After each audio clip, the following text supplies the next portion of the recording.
አንዳንዶቻችሁ ከመንግስት ተጽፎ የተሰጣቸውን ጥያቄ ነው ያቀረቡት በሚል ተችታችኋል። ዘፈን ያወጣችሁም አላችሁ። ተመሳሳዩን ያደረጉትን ደግሞ አልተቻችሁም፣ ዝም ብላችኋል በሚል ትወቀሳላችሁና እኔ ባደረኩት ማጣራት ራሳቸው አርቲስቶቹ የነገሩኝን ወደ እናንተ አምጥቻለሁ። እናንተ እንዴት አያችሁት ነው እያልኩ ያለሁት። እዚህ ላይ ምናልባት ሁለት ሰው ልጨምር እችላለሁ። ካሌላችሁም ችግር የለም። ብዙ ሰዎች ልካችሁልኛል፣ ግን የማደጋፊ እንደሆናችሁ ስላላወቁኝ ወይም ደግሞ ወይ ከአርቲስቶች ወገን ወይ ከመንግስት ወገን ሁኑ መለየት ስላልቻልኩኝ ነው። በኮሜንት ጻፉልኝና ፒክ አደርጋችኋለሁ። ቴዲ ሶሎ አጠጡ ሪኩዌስት ላይ ካለ አስገባው። ሶሎ ውሃ ጠጡ።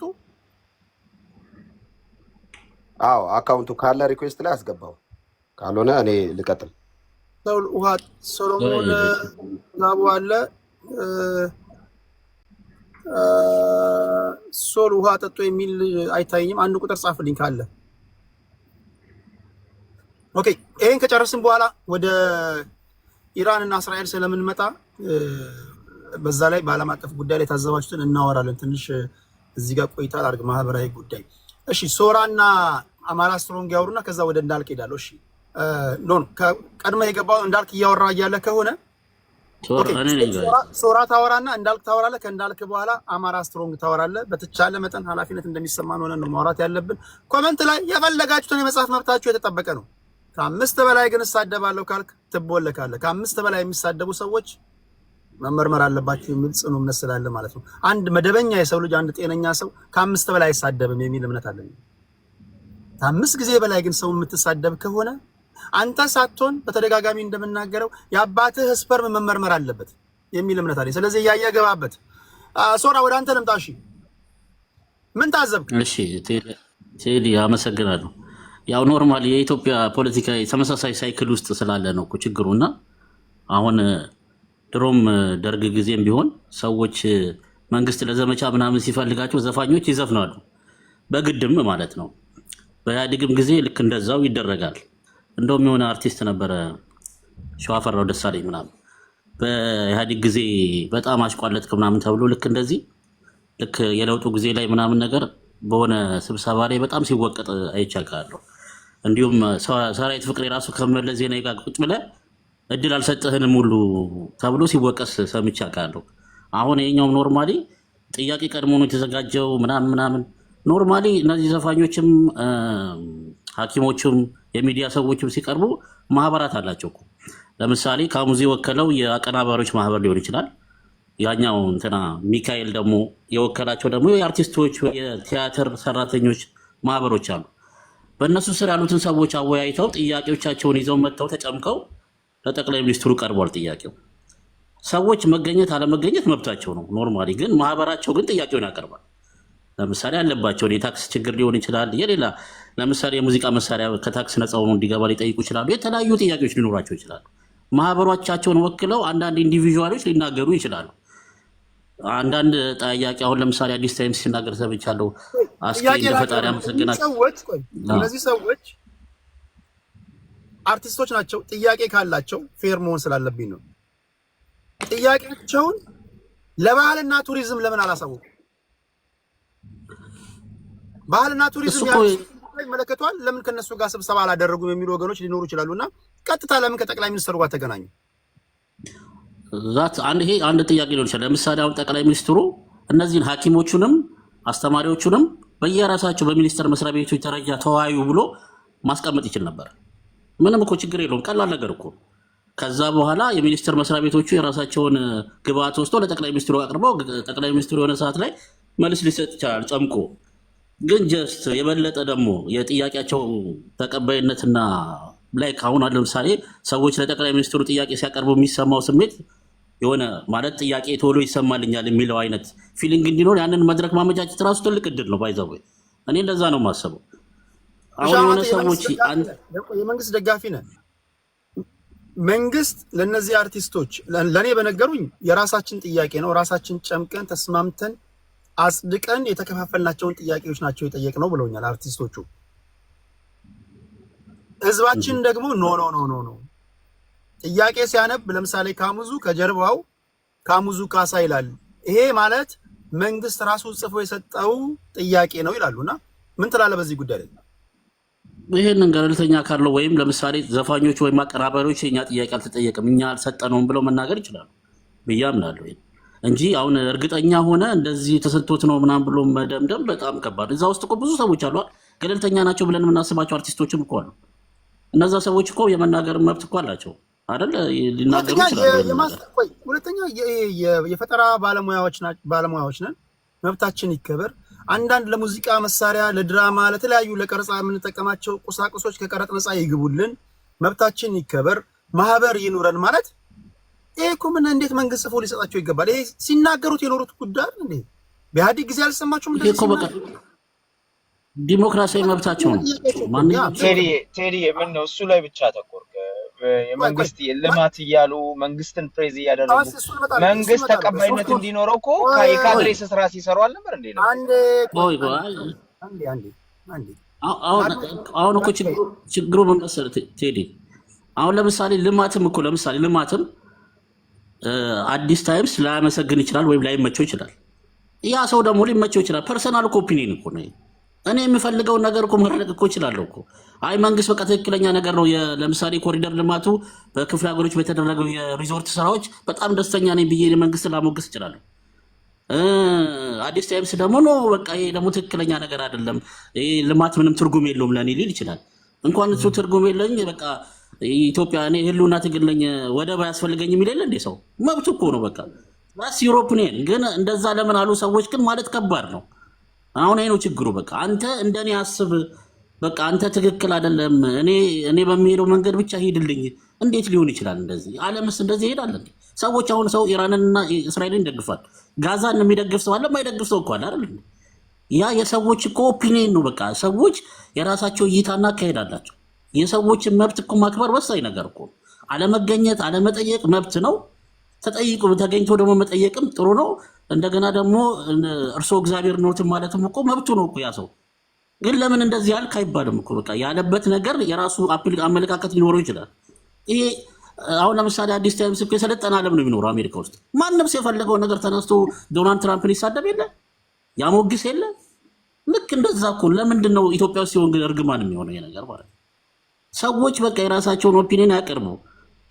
ሁሉም እኮ ለምሳሌ የጤና ሰዎች አሁን ብሏል፣ ፓርላማ ጥያቄ ተሰጥቷቸው ነው የሚቀርቡት ምናምን ነገር አለ። ዶክተር ደሳለኝ ጥያቄው ተሰጥቶት ነው የሚናገረው። ኦፍኮርስ ጥያቄው ቀድሞ ለጠቅላይ ሚኒስትሩ ገቢ ይደረጋል እንጂ ቀድሞ ጥያቄ አይሰጥም። እንዴት አይነት አካሄድ ነው? አንዳንዴ እኮ ነገሮችንም እኮ ሚዛናዊ መሆን ጥሩ ነው እኮ። የምትቃወምበት ነገር አለ፣ መቃወም መብቱ ነው። አሁን አዲስ ታይም ለምን አርቲስቶቹን ተቃወመ አለ? መብቱ ነው፣ ግን ማክበር አለበት። የእነሱን ሰዎች መብትም ማክበር አለበት። ጀስት በቃ ትክክለኛ ነገር ነው። ሰዎች ደስ ያሉትን ነገር በጣም ሊያደንቅ ይችላል። እስከ ጥግ ድረስ ሄዶ ሰው ሂትለርንም እኮ ማድረቅ ይችላል። ለምን አደነክ ግን አትልም እንዴ? ምን ማለት ነው ይሄ? በቃ ይሄ እኮ ሲቪላይዝድ ዓለም ነው። በቃ ይሄ በጣም እንትን ያለ ነገር እኮ አይደለም። መንግስት እዛ ጋር ለምሳሌ ሙሉ ስብሰባውን እኔ ሙሉን አላየውም። ነገር ግን የአብዛኞቹን ኩርፊያም ደግሞ ቆራርጦ የሚያሰሙትን ቅድም ሳስደምጣቸው ነበር ኢቲቪ ያስተላለፈውን። ለምሳሌ አሁን አገሪቷ ያለችበት ሁኔታ አለ። ጦርነት ውስጥ ነው ያለነው።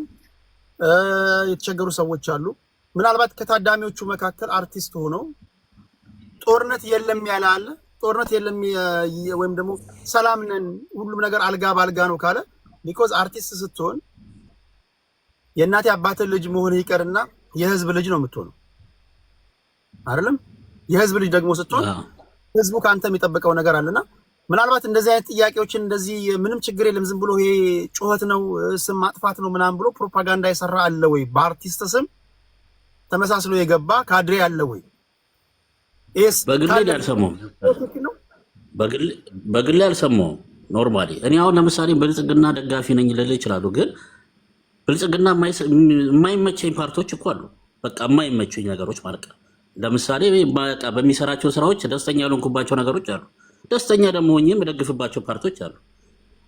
በቃ እኔ አሁን ለምሳሌ የፋኖ ትግል አይመቸኝም እላለሁ። የፋኖ ትግል በቃ የትጥቅ ትግል ስለማይመቸኝ ፋኖም ህወሓትም ኦላም አይመቸኝም። በቃ በትጥቅ ትግል ይሄ መብቴ ነው። መንግስትን የምደግፈው በትጥቅ ትግል ስለማላምንና መንግስት በሰላማዊ መንገድ እንዲወርድ ስለምፈልግ ዛሲት። አሁን ይህንን መብት ግን መብት አይደለም አንተ የመንግስት አሽቋላጭ ልትለኝ መብት ነው ማለትም ግን ይሄ በቃ መንግስት የምደግፈው መንግስት በሰላማዊ ትግል እንዲሁ ችግር ነው። ለዚህ ነበር ጽፋችሁ ያዙን ወደ እንዳልክ እንሂድ። እሺ ወደ እንዳልክ እንሂድ። እሺ እንዳልክ አንተስ ምን ትላለህ? ቅድም ብዙ ስላወራው ኦልሬዲ ፖይንታችን የአርቲስቶቹም ሌሎች እኔም ገብቻለሁ ፕራይም ሚኒስትር ኦፊስ ከጠቅላይ ሚኒስትሩ ጋር ትላንት ወዲያ የሶሻል ሚዲያ እና ጋዜጠኞች የኮሚኒኬሽን ባለሙያዎች ጋር ውይይት ነበርኩ እና ስለነበርኩበትም ጭምር ሀሳቡን ጠቅላላ አድርጌ ላንሳ። ምንድነው የዚህ ሀገር ነቀርሳ እንደ ሀገር መስተካከል አለበት ብዬ የማስበው ብዙ ሰው የዚህ ሀገር ችግር የበታችነት ስሜት የሚሰማቸው ሰዎች የበታችነት ስሜት ምናምን ይባላል። የዚህ ሀገር በሽታ ግን የበላይነት ስሜት የሚሰማቸው ሰዎች ከነሱ የሚመነጭ ነቀርሳ ነው የዚህ ሀገር ህመም። ለምን መሰለ? የበላይነት ስሜት ሲሰማው የነበረን ሰውዬ እኩል ነህ ያልክ ቀን ያብጣል። ከማንም አትበልጥም አንተ እንደ ማንኛውም ኢትዮጵያዊ ለዚህ ሀገር የአንበሳ ድርሻ ሳይሆን ያዋጣው ሲምፕሊ እንደ ማንኛውም ኢትዮጵያዊ በቃ ኢትዮጵያዊ ነህ ቪአይፒ አይደለህም ያልከው ቀን ሀገር ለማፍረስ ይነሳል። የዚህ ሀገር ነቀርሳ የሚነሳው እኔ የበላይ ነኝ ብሎ የሚያስብ ኮሚኒቲ ጋር ነው። ሶ ፋይናል የገባኝ ነጥብ ነው ነገር። ስለዚህ በጣም መረጋጋት ያለባቸው እዚህ ሀገር ይሄ የኢትዮጵያን የአንበሳ ድርሻ ካልወሰድኩ የሚሉ እኔ ነኝ ጠፍጥፌ ይችን ሀገር የሰራዋት። ተረጋጋ፣ አልሰራያትም። ባይዘው እቺ ሀገር የሁሉም ነች፣ የሁሉም። እኔ ነብር ነኝ እዚህ ሀገር ላይ፣ እኔ አንበሳ ነኝ፣ እኔ ጎፈሬው ነኝ፣ እኔ ሳንቲሙ ነኝ፣ እኔ ከእንትና ጋር ተዋልጅ። አይሰራም። እኩል ነን። ሺናሻውም፣ ጋምቤላውም፣ ሀዲያውም፣ ሶማሌውም፣ ጅጅጋውም፣ አፋሩም፣ ሲልጤውም ሁሉም እዚህ ሀገር ላይ ሙሉ መብት አለው። ኦርቶዶክሱም፣ ሙስሊሙም ሁሉም እዚህ ሀገር ላይ ባለ መብት ነው። እንትን ሀገር ናት የሚል ደግሞ አንድ ፖለቲካ አለ። የሆነ ሃይማኖት አንስተው ባይዞ ኢትዮጵያ የሚባል ሀገር እንጂ እንትን የሚባል ሃይማኖት ሀገር የለም እዚህ ሀገር። እንትን ሃይማኖት ሀገር ናት አይደለችም፣ ሆናም አታውቅም፣ ወደፊትም አትሆንም። ኢትዮጵያ የሚባል ሃይማኖት የለም፣ ሀገር አለ። አለቀ። ጥግ ጥግ ይዘን ተከባብረን እንኖራታለን። ሁለተኛው ነጥብ ምንድነው? አርቲስቶች ገብተዋል አብይ አህመድን ለማውራት። ይሄ የተለያዩ የኪነ ጥበብ ባለሙያዎች በፊልሙ፣ በሙዚቃው፣ በቲያትር፣ በማስታወቂያው ላይ ያሉ አርቲስቶች የተወጣጡ ሰዎች ተገኝተዋል እዛ ፔም ኦፊስ ላይ። ሶ እኔ ከነበርኩበት አንጻርና እነሱም የነበርኩበት ምንድነው ፖይንቱ የተደራጀ ጥያቄና በግል የምትጠይቁ ተብሎ ጠቅላይ ሚኒስትሩ ቃል በቃል ያለው ነው የምነግርህ። ቃል በቃል የተደራጀ ጥያቄ የምትጠይቁ ምን ማለት ነው? ጠቅላይ ሚኒስትሩን ከማግኘታችን በፊት 2-3 ቀን ጎብኝተናል ሀገሪቱ ላይ የተሰሩት ትልልቅ ፕሮጀክቶችን። ስለዚህ ትልልቅ ፕሮጀክቶችን ከጎበኛን በኋላ በጋራ ተሰብስበናል ኢትዮጵያን እንጠይቅ የሚል አርቲስቶችም እንደዛ ተሰብስበዋል።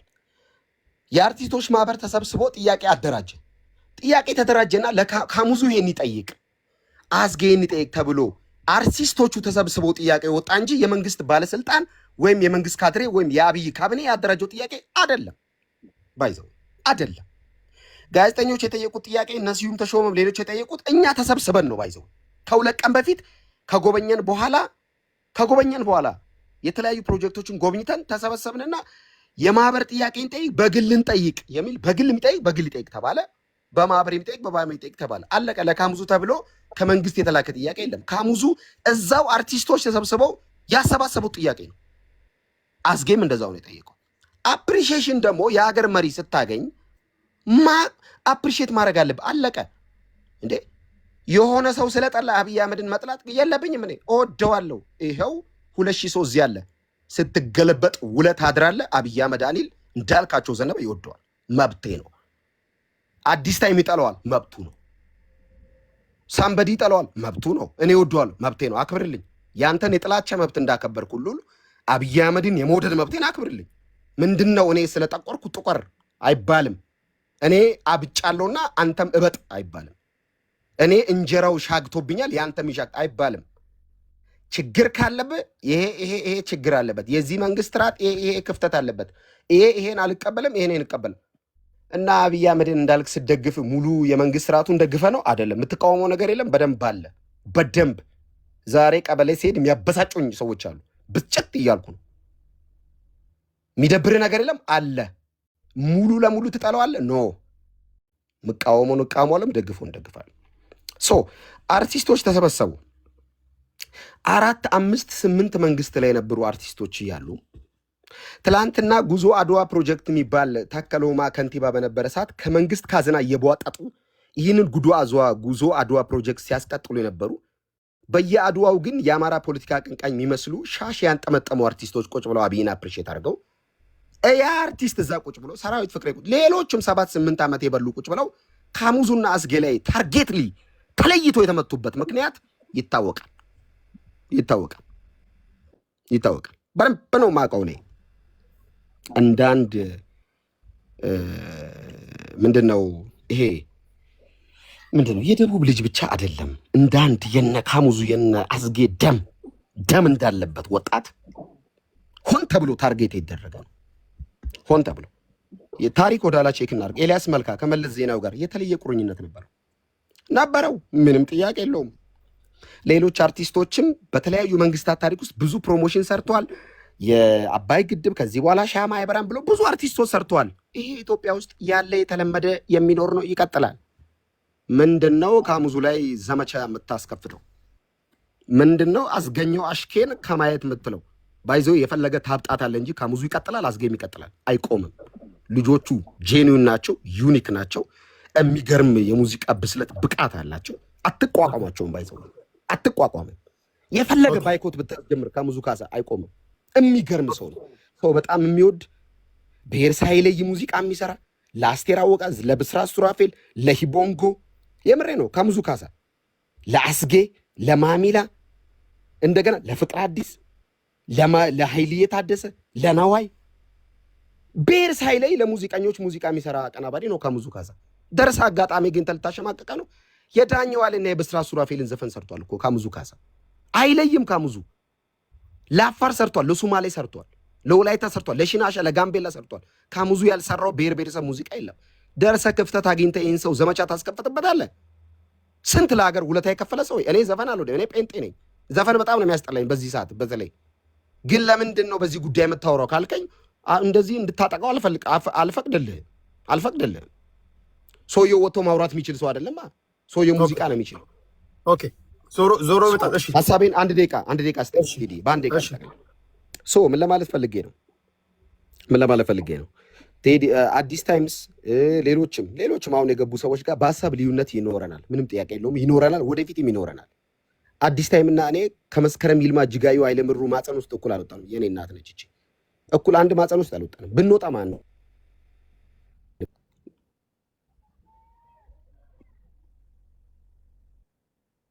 ቴታ እንግባባ አይባልም። ስላልተግባባንም እንገዳደል አይባልም።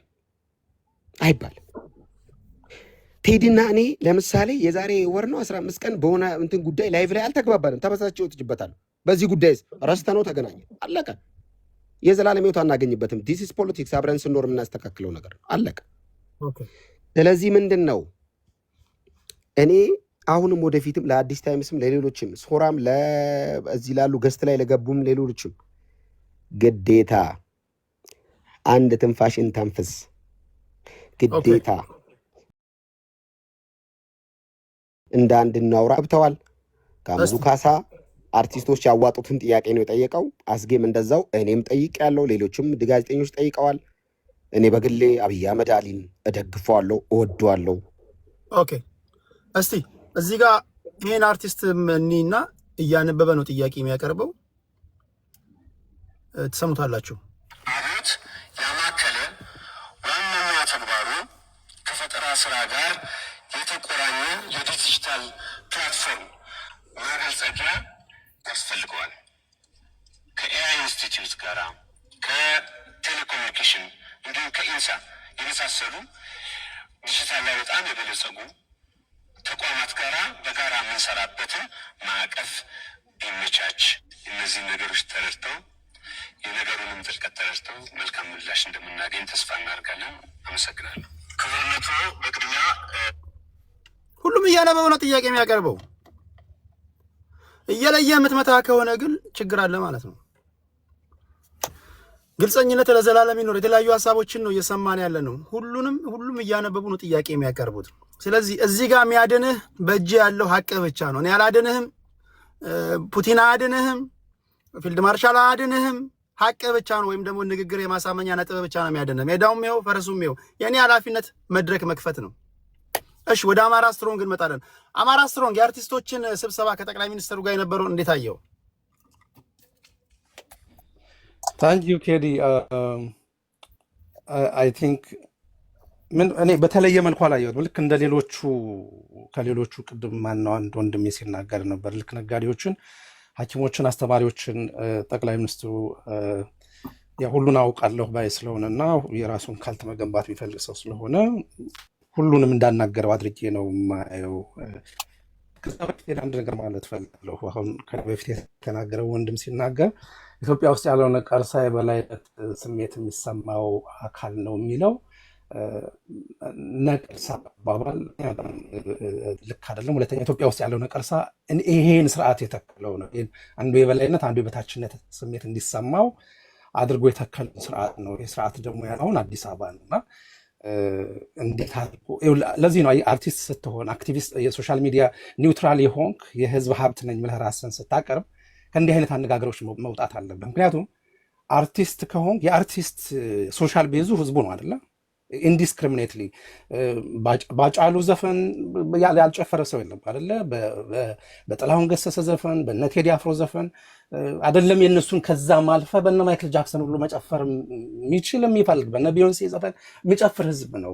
አርቲስት እንደዛ ነው። ክሮስ እንትን የለውም፣ የፖለቲካ ባውንደሪ የለውም። እና አርቲስቱ ፖለቲከኞች ጋር ሲገናኙ ጥያቄ ቢቀርበባቸው ነው እንትና ህዝቡ ከፖለቲከኛው ጋር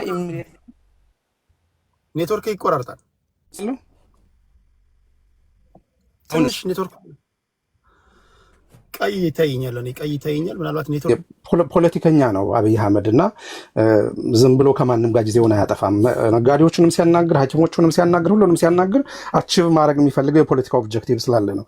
ይሄንን ከዚህ በፊት ደርግ ያደርገው እንደነበረ ይታወቃል። የቲፒኤልኤፍ እንትኖቹን ተከትለው አርቲስቶቹ የቲፒኤልኤፍን ኮፍያ አድርገው ምንድነው ደደቢት በረሃ ድረስ ሄደው አይተናል። ስለዚህ ከህዝብ ጋር መንግስት ከህዝብ የራቀ ሲመስለው ከህዝብ ጋር እንደማቀራረቢያ ድልድይ አድርጎ መጠቀም ከሚፈልግባቸው አንዱ አርቲስቶች ናቸው። በህዝብ ዘንድ ቅቡልና በወጣቱ ዘንድ ቅቡልና ያላቸውን እንትኖች አሁን ለይቼ ካሙዙ እንደዚህ አለ፣ ከበደ የሚባል አርቲስት እንደዚህ አለ ነው። ይሄ ስትራክቸራል የሆነ ችግር ነው። ካሙዙ የፈለገውን ቢል ለምን እንደሚለው ይገባኛል። በዛ አገር ውስጥ አሁን እንደ ሰው ተከብረህ ለመኖር ወይም ደግሞ እንደ ሰው ነፃነት ኖሮ እንዲህ በነፃነት እንድትናገር እንደዚህ ቅድም እንደተናገረ ወንድም አብይ አህመድን ወደዋለሁ ማለት አለበት። ባትወደውም እንኳን ማለት አለበት። ምክንያቱም ሊያኖርህ የሚችለው ካልሆነ የፓርላማ አባላት ከፓርላማ ተነስተው ሲታሰሩ አይተናል። ወጣቶች ከየመንገዱ እየተለቀሙ ሲታሰሩ አይተናል። የባጃጅ ሹፌሮች በማንነታቸው እየተለቀሙ ሲታሰሩ አይተናል። ባለሀብቶች አካውንታቸው ፍሪ ሲደረግ አይተናል። ጨረጨሩ ናቸው፣ የሚታገሉ ናቸው። ያን ያህል ኢኮኖሚክ ፍሪደም እንኳን ኑሯቸው ይሄን ባላደርግ በቃ ብታሰር እንደዚህ ሆናለሁ ምናምን የሚሉ አይደሉም። ስለዚህ ለመኖር ማንኛውም ነገር ያደርጋሉ እንደ ማንኛውም ኢትዮጵያዊና እኔ በካሙዙም ላይ መፍረድ በእንትኑ አጠቃላይ ይሄ በጣም ጨፍላቂ አደገኛ የሆነ አምባገነን ስርዓት ነው። በአምባገነን ስርዓት ውስጥ ደግሞ ደርግ ያደርግ የነበረው ሙዚቃህን እንዳታወጣ ይከለክልህ ነበረ። በቃ ለሆነ አብዮታዊ ሙዚቃ ካልጨመርክ አታወጣም ነበረ። ቲፒኤልኤፎችም በመጋ ኪነ ጥበባት በኩል አርቲስቶችን ለመጠርነፍ ጥረት ያደርጉ ነበር። አሁን ነው አሁን ያለው የጠርነፋ እንትን በምን እንደሆነ አላውቅም። ስለዚህ አጠቃላይ የሆነ ችግር ነው ያለው እና ይሄ ዝም ብለህ እንደሌላው ሀገር በነፃነቱ ምናምን የተናገረው አድርገን አንየው።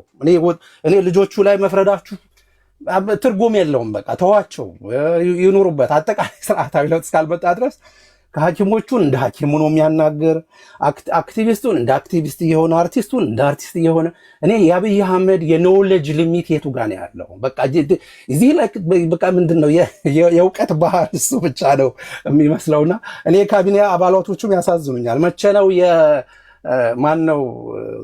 ማንቀጀላ ናቸው እሳቸው ናቸው አይደለ?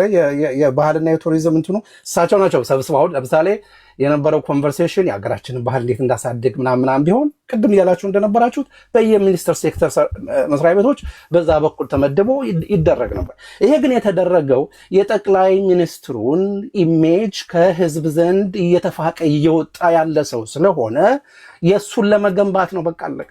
ምንም ሌላ በእንትናታ እነዚህ ሰዎች ደግሞ አትፍረዱባቸው። ተጽፎ ተሰጣቸው እዛ ጋር አንድ ጥያቄ ልጠይቅ። አሁን ለምሳሌ እኚህ ሰዎች ለጠቅላይ ሚኒስትሩ እነዚህ እንደ አንድ ተቋም ወይም ደግሞ እንደ አንድ የህብረተሰብ ክፍል በአርት ውስጥ ያሉ ሰዎች ለጠቅላይ ሚኒስትሩ ለአመታት ሲብላላ የነበረ ወይም ደግሞ የውስጣቸውን ጥያቄ ከማቅረብ በዘለለ ችሎታቸውን ተጠቅመው የሙዚቃ መሳሪያ ተጠቅመው መወድስ አቀርበዋል ወይም ደግሞ ያን ለማቅረብ ቃል ገብተዋል። አሁን መተቸት ካለባቸው እኚህ ሰዎች ነገ ከነገ ወዲያ በሚሰሩ ስራ መሆን የለበትም ወይ? አሁን ግን ያደረጉት ነገር ስራችንን ለመስራት ማነቆ የሆኑብን ጉዳዮች አሉ፣ እነዚህ ነገሮች ይስተካከሉልን ብለው እንግዲህ ጠቅላይ ሚኒስትሩ ነው የሚጠይቁት። የበላይ አካል ወይም ደግሞ ኤግዚኪዩቲቭ ብራንቹን የሚመራው ወይም ደግሞ ሰብሳቢ እሱ እንደመሆኑ መጠን ጠቅላይ ሚኒስትር ነው። ከዛ ውጪ የሚያስነቅፋቸው ነገር ምንድን ነው ያደረጉት? ስራቸውን የዕለት ተዕለት ስራቸውን ለማስኬድ እኮ አስፈላጊ የሆነ ነገር እንዲሟላላቸው ነው ጥያቄ ያቀረቡት። የኔ ጉዳይ ቴዲ ከአርቲስቶቹ አይደለም።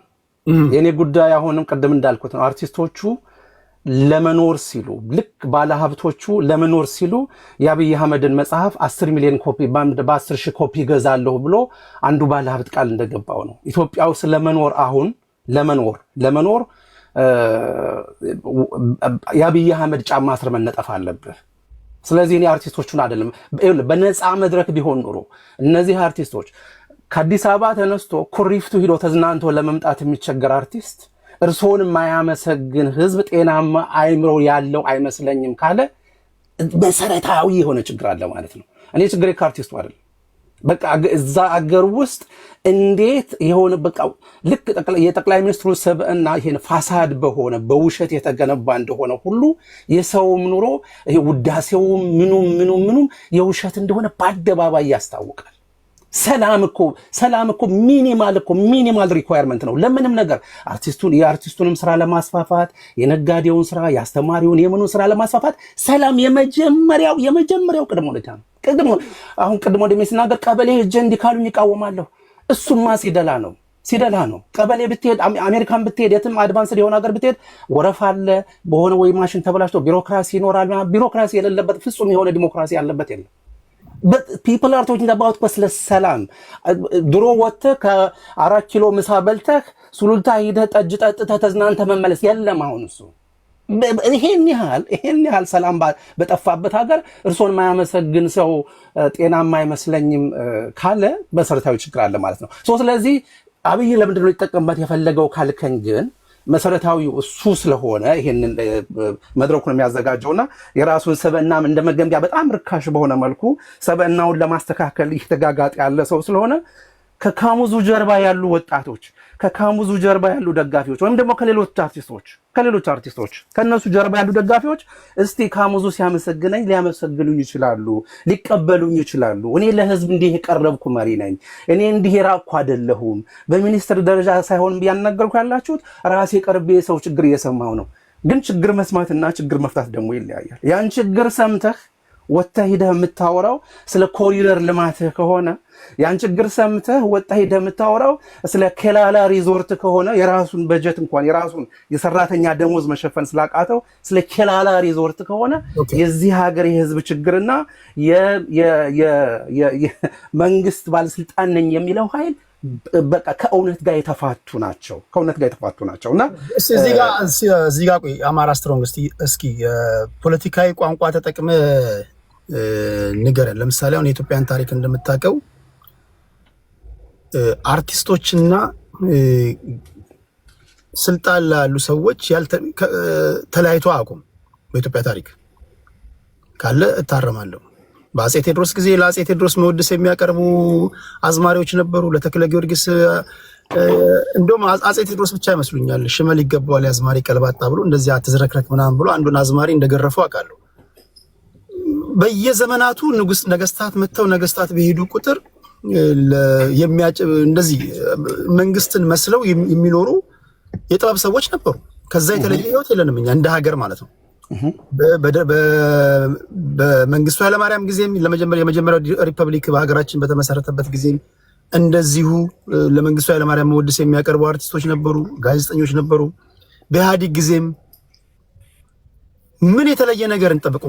ሆነ እንኳን ቢባል አሁን እነዚህ ያሉ አርቲስቶች እንኳን የሚያነሷቸው ጥያቄዎች እንዲመለሱላቸው ትላንት ከትላንት ወዲያ አሁን አንዳንዶቻችን ስናወራ አርቲስቶችና መንግስት የተለየበት ስርዓት ያለን እስኪመስል ድረስ ነው አሁን ዱላ የምናዘንብባቸው እና ያለን የመንግስታዊ መዋቅርም ያለፍንበት ታሪክ የሚያሳየው ይሄ አይደለም ወይ? እኚህ ሰዎች ምን ያርጉ? እነዚህ የህብረተሰብ ክፍሎች እነዚህ አርቲስቶች ጥያቄዎቻቸው እንዲመለስ አሁን ከሚሄዱበት መንገድ ምን በተለየ መንገድ እንዲሄዱ ነው የጠበቅነው? እስኪ መልስልኝ። ምንም እንዲያውም እኔ እኮ እያወራሁ ያለሁት አሁን እንዲያውም አንተ እንዳልከው አፄ ኃይለሥላሴ ትክክለኛ የህዝብ ስሜት ለማወቅ እስቲ እረኛ ምን ይላል ውጡና ስሙ። ምክንያቱም ቤት ውስጥ ሰዎች በብሶት የሚያወሩትን እረኞች በእንጉርጉሮ ከብቶችን በሚጠብቁ ጊዜ በእንጉርጉሮ ያሰማሉ። አዝማሪዎች ደግሞ ማታ ማታ በየመዝናኛ እንትኑ እየገቡ እንትናቸውን ያሰማሉ። ይሄ ያለ የነበረ ነገር ነው።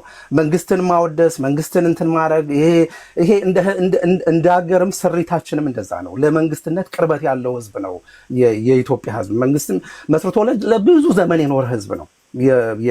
በተለይ ደግሞ ይሄ አሁን እንግዲህ ደግሞ የበላይነት ምናምን የሚል ነገር እንዳይመጣ እንጂ በተለይ ደግሞ በአማራ ህዝብ እንትን ብታየው እንደዛ ነው። በቃ ለመንግስት ቅርብ ነውና መንግስትን ሲያወድስ ምን ሲል ነው የኖረው? በህግ አምላክ እያለ ነው እንትን የሚለው። ህግን እንደ አምላክ የሚመለከት ህዝብ ነው። ይሄ በህግ የበላይነት በዛ ድረስ የሚያምን ህዝብ ነው ያለውና አርቲስቶቹ ያንን ማለታቸው አይደለም። እኔ እኮ የሚገርመኝ አሁን ያለው ግን ያኔ አርቲስቶቹ ያንን ሲያደርጉ ግን ከአዲስ አበባ አስመራ ድረስ ለመሄድ ወይም ደግሞ ከአዲስ አበባ መቀሌ ለመሄድ አሁን ያጡትን ሰላም አጥተው አይደለም። አሁን ይኸውልህ ትክክለኛውን የካሙዙን ስሜት ንገረኝ ብትለኝ ምናልባት እሱ የሚቀርቡትን ወይ ሚስት ካለው ወይ ደግሞ ለእህቱ ከወንድሞቹ ሄዶ መስማት ነው። ለማየውን አማርኛ የተጠቀመ ነው አካሄዱ ምንድነው? አይ ፐርሰናሊ ሚስት ልጅ አይመለከትም። ከሌለ ማጣቆ መረጃ ከሆነ እንዳታወር። ምን አለ አካሄዱ ነገር ምን አለ? ሚስት ካለው አማርኛው ፋሚሊን አታክ ለማድረግ ፐርሰናል ዲቴል እንዳይገባ። አሁን አንድ መታወቅ ያለበትን ነገር ስፔሲፊክ ሆነ አሁን አማራ ስትሮንግ በነገራችን ላይ እንደውም ለአርቲስቶች እኮ ይሄ ያለፍንበት ህይወታችን እንትን የተለየ ነገር የለውም እያለ ነው የተናገረ ያለው። እድል ከሰጠኝ ግን ቴዲ አንድ ጥያቄ ልጠይቀው። ቆይ እንደዛ አይደለም። ቆይ ሀሳቡን ይጨርስና ወደ ልልና ወደ አማራ ኪላ ከዛ ወደ አንተ እመጣለሁ። አማራ ኪላሽ በአማራ ስትሮንግ 2 ደቂቃ ልስጥና ራፓፕ አድርገውና ወደ ልልና እንሄዳለን። ቴዲ የተረኛ እኔ ነኝ እየወጣሁ ስለነበረ ነው እኔ ሀሳብ ልስጥ። ቆይ እዚህ ጋር ልልና ስታወራ ነበር ካንተ እመጣለሁ ወደ ልልና ከኔ በኋላ ነው የገባሁት። እሺ አማራ ስትሮንግ ይጨርስና እኔ ነኝ። እሺ ቀጥል አማራ ስትሮንግ። ታንክ ዩ ሶ ይሄ አሁን ከአርቲስቶቹ ጋር አብይ አህመድ አደረገው የተባለው ስብሰባ 2018ም ያን የሃኒሙኑ ጊዜም ላይ የተደረገ ነው። ይሄ ሴሌክቲቭሊ ሆን ተብሎ እየተበላሸ ያለን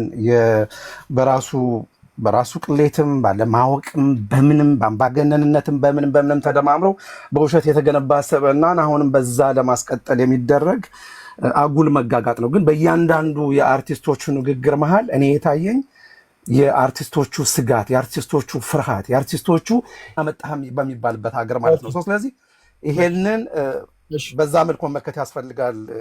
ካፕቲቭ ኦዲየንስን የሆኑት ለማለት ነው ፈልገው ቴዲ ታንኪው። የኛ ሀገር ነገር አስቸጋሪ የሚሆነው አሁን እዚህ ጋር መንጋዎች መስማት የምትፈልጉትን ነገር አውቃለሁ። መንጋዎች አሁን ለምሳሌ መንጋዎች መስማት የሚፈልጉትን ነገር ብናገር እንደ ቴዲ ስማርት የለም ትሉኛላችሁ።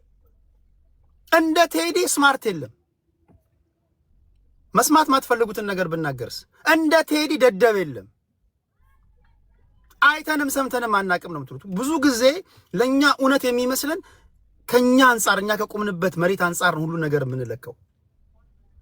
እስቲ ፈንጠር ብለን ከትላንት ወዲያ የመጣንበትን ህይወት እንይ። ከራሳችን ከምናደርገው ትግል አንፃር ወይም ደግሞ የኛን ትግል የሚደግፈንን የሚቃወመንን ብቻ ሳይሆን በገለልተኛ አእምሯችን ነው መመርመር ያለብን እንደዚህ አይነት ጉዳዮችን። ካሉ አርቲስቶች ማለት 2-3 ሰዎችን ብቻ ነጥለ መተች ከሆነ ችግር ነው። ከበደ እያነበበ ነው፣ አየለ ሲያነብ ምዘለው ከሆነ ሌሎችስ እያነበቡ ወርነ ጥያቄ ያቀርቡት ፌር መሆን አለባችሁ። ሁለተኛ እንዲህ ያለ መድረክ ላይ መቀመጣችሁ ትክክል አይደለም። ለሁሉም ነው መስራት ያለበት። መርጠህ ግን አንደኛውን አውድሰ ሌላኛውን ደግሞ የምትተች ከሆነ ደግሞ ትክክል አይደለም። ያንተ የፌርነስ ጉዳይ ሳይሆን የናንተ የአብዛኞቻችሁ አይዶን ነው እነማን እንደሆናችሁ አላውቅም። የአብዛኞቻችሁ የሚሆነው ምንድነው የሚሆነው? የዘረኝነት ጉዳይ ይሆናል ማለት ነው። ዱላ መታሳረፍ ከሆነ ሁሉም ላይ ነው ዱላ ማሳረፍ ያለብህ። ነጥለህ የምታሳርፍ ከሆነ መመርመር ያለብህ አንተ ነህ። እኔ እንደዛ ነው የምረዳው።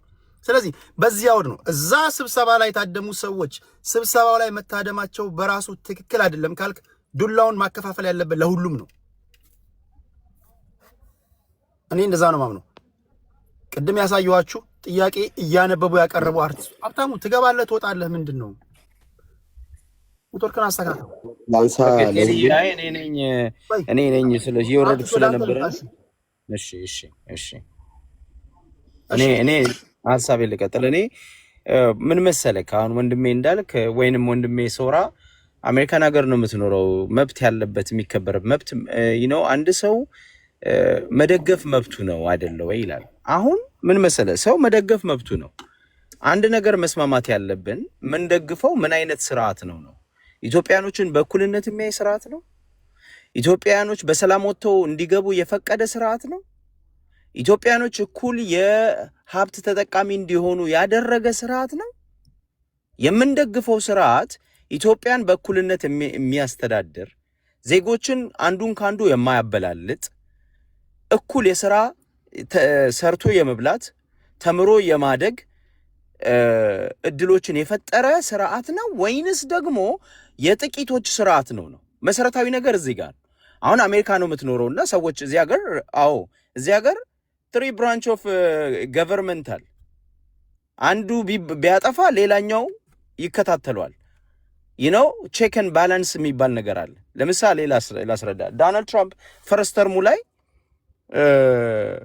ይሄ ምንድነው ኢንሰሬክሽን የሚባል ወጣቶችን አደራጀና የሱን ደጋፊዎችን ካፒታል እንትኑን ከበበው፣ አስከበባቸው። ከዛ በኋላ የሱ ቫይስ ፕሬዚደንት የነበረው ማይክ ፔን ነው አልቀበልም አለ። አየህ ምንድነው ቼክ ኤንድ ባላንስ አለ፣ ተጠያቂነት አለ። ሚሊተሪው ይጠየቃል። ሚሊተሪ ውስጥ ያሉ ሰዎች ከህገ መንግስቱ ወጥቶ ዶናልድ ትራምፕ በጣም አፈንግጦ ቢወድ ነገ አንገቱን ይዘው ያወርዱታል። ይሄንን ስርዓት እንዳለ እናውቃለን። ሪፐብሊካን መጣ ዲሞክራት መጣ ዳዝንት ማተር። ይሄንን ስርዓት ኢትዮጵያ ውስጥ እየናፈቀን ነበር እኛ አብይ አህመድን የደገፍነው። አብይ አህመድን እኮ አብይ አህመድ እኮ ቃል በቃል ቴዲ ይኸውልህ 2018 ወያኔ ሲወርድ ዲሲ ላይ መጥቶ አብይ አህመድ ቃል በቃል ምን አለ መሰለህ? ልማት ምን ዋጋ አለዋል? ልማት ተሰራ ይላሉ። አሁን ይሄ ልማት ነው። አባይን የሚያህል ነገር መለስ ዜናዊና ኢህአዴግ ዘርተዋል። ልማት ምንድን ነው? ሰው ወጥቶ የማይገባበት ሰው የማይሸት ሰው መብት የሌለበት ሀገር ልማት ሰራችሁ አልሰራችሁ ያለ አብይ አህመድ እኮ እዚሁ ዲሲ ላይ ነው የተናገረው። የኛ ኤክስፔክቴሽን የነበረው ሰው የሚለማበት የሀገር ባለቤት የምንሆንበት በሀገራችን ባይተዋር የማንሆንበት ሲስተም ነበርኛ የፈለግነው። ለውጥ ነበርኛ የፈለግነው። ልማት ነው። ልማት ምንድነው ሳይሆን ኢንፍራስትራክቸር ዊዛውት ኢንፍራስትራክቸር ጉድ ፎር ነቲንግ ነው ያለው። ኤግዛክትሊ አያኔ አማርኛው እንደዛ ነው የገለጸው። ዛሬ ምን ያለንበት ሁኔታ ላይ ጥላችሁናል። በአማራና በኦሮሞ መካከል ጸብ፣ በትግሬና በአማራ መካከል፣ በስልጤና በጉራጌ፣ በከምባታና በሀዲያ ህዝብ ከህዝብ ጋር እንዳይገናኝ ከፋፍለህ ስታበቃ ልማት ብትሰራ ምን ያደርጋል የሚል ትክክለኛ አሁን እኮ በቃ አብይ የተናገረው የዛን ጊዜ ትክክለኛ ነገር ነው። ዛሬ ወያኔ ካደረገው በ100,000 እጥፍ አብይ አድርጓል። ሰላም ነስቶናል። የማህበረሰብ ክፍፍል አለ። የስርዓቱ የሚያደላለት ማህበረሰብ አለ። ስርዓቱ እንደ ስርዓት የሚጨቁነው ማህበረሰብ አለ። ይሄንን ስርዓት አብይ የዛኔ እሱ የተለየ ለመምሰል እሱ ቅዱስ ለመምሰል ነበር የነገረን እንጂ አያምንበትም ነበረ። ይሄ ምንድነው ኮንፊውዚንግ ኮንቬንስ የሚለው የማካቬሊ ሲስተም አለው። እሱ ይሄንን ይጠቀማል። ፖለቲካል ዲሴፕሽን ነው። አንድን ሰው ለማታለል ምንድነው አብይ እኮ በመጽሐፉ ብሏል እኮ የሚፈልጉትን እየነገርክ ወደ ገደሉ ሰዳቸው፣ ገደሉ ውስጥ ጨምረ በሬ ወይ ብለህ ተርትባቸው። ይሄ በርካብና መንበሩ የጻፈው ነው። ማካቬሊ ነው። ይታወቃል የተናገረው ነገር። ስለዚህ አብይ በተንኮልና በሴራ ቅዱስ በመምሰል አርቲስቶችን በመሰብሰብ አርቲስቶች ላይ በመራቀቅ ጨዋ በመምሰል የሚያወራ ሰው ነው። በተግባር ደግሞ ኢትዮጵያ ውስጥ ደግሞ በተግባር የተፈጸመው ምንድነው? ግድያ ነው። ትናንትና እኮ ነው እግዚአብሔር ያሳይ የሃይማኖት ነፃ አሁን የበላይነት ይላል ወንድማችን እንዳልክ የበላይ የነበረ አሁን ባይዘው አማራ ህዝብ ላይ የተሰራ ስውት ትርክት ነው። ቴዲ አንተ ሁሌ አማራ ህዝብ ላይ ትርክት አለ ትላለህ አይደል? አንድ የአማራን ወክላለሁ የሚል ፓርቲ ሊቀመንበር የተናገረው ንግግር የአማራ ህዝብ ሐሳብ ያድርጎ ንግግሩ ትክክል ይሁንም አይሆንም ገብቷል አባባሌ። ሰውየው መረጃ ሊያቀርብ ይችላል። የበላይነት የለመደ እኩልነት ይቀፋዋል እያለ አማራ የበላይ እንደሆነ ደግሞ ኮሚኒቲ ነው እያለ የሚገልጸው እዚህ ላይ ባይገርም እንዳልክ ሲናገር ኮሚኒቲ ነው እያለ ያንን የአማራን ህዝብ ነው ሪፈር እያደረገ ያለ። ይሄ የአማራ ህዝብ ላይ የተሰራውን የጥላቻ ትርክት ጥላቻ ብቻ አይደለም መጤ ሰፋሪ የበላይ የተባለ እንዲጨፈጨፍ የሚሊሊክ ሰፋሪ የሚሊሊክ አንተ የበላይ ነህ የተባለ እንዲገደል የሆነበትን ስርዓት ትርክት ተሸክሞ ዛሬም ይሄ ማህበረሰብ እኩልነትን ይጠላል ይላል።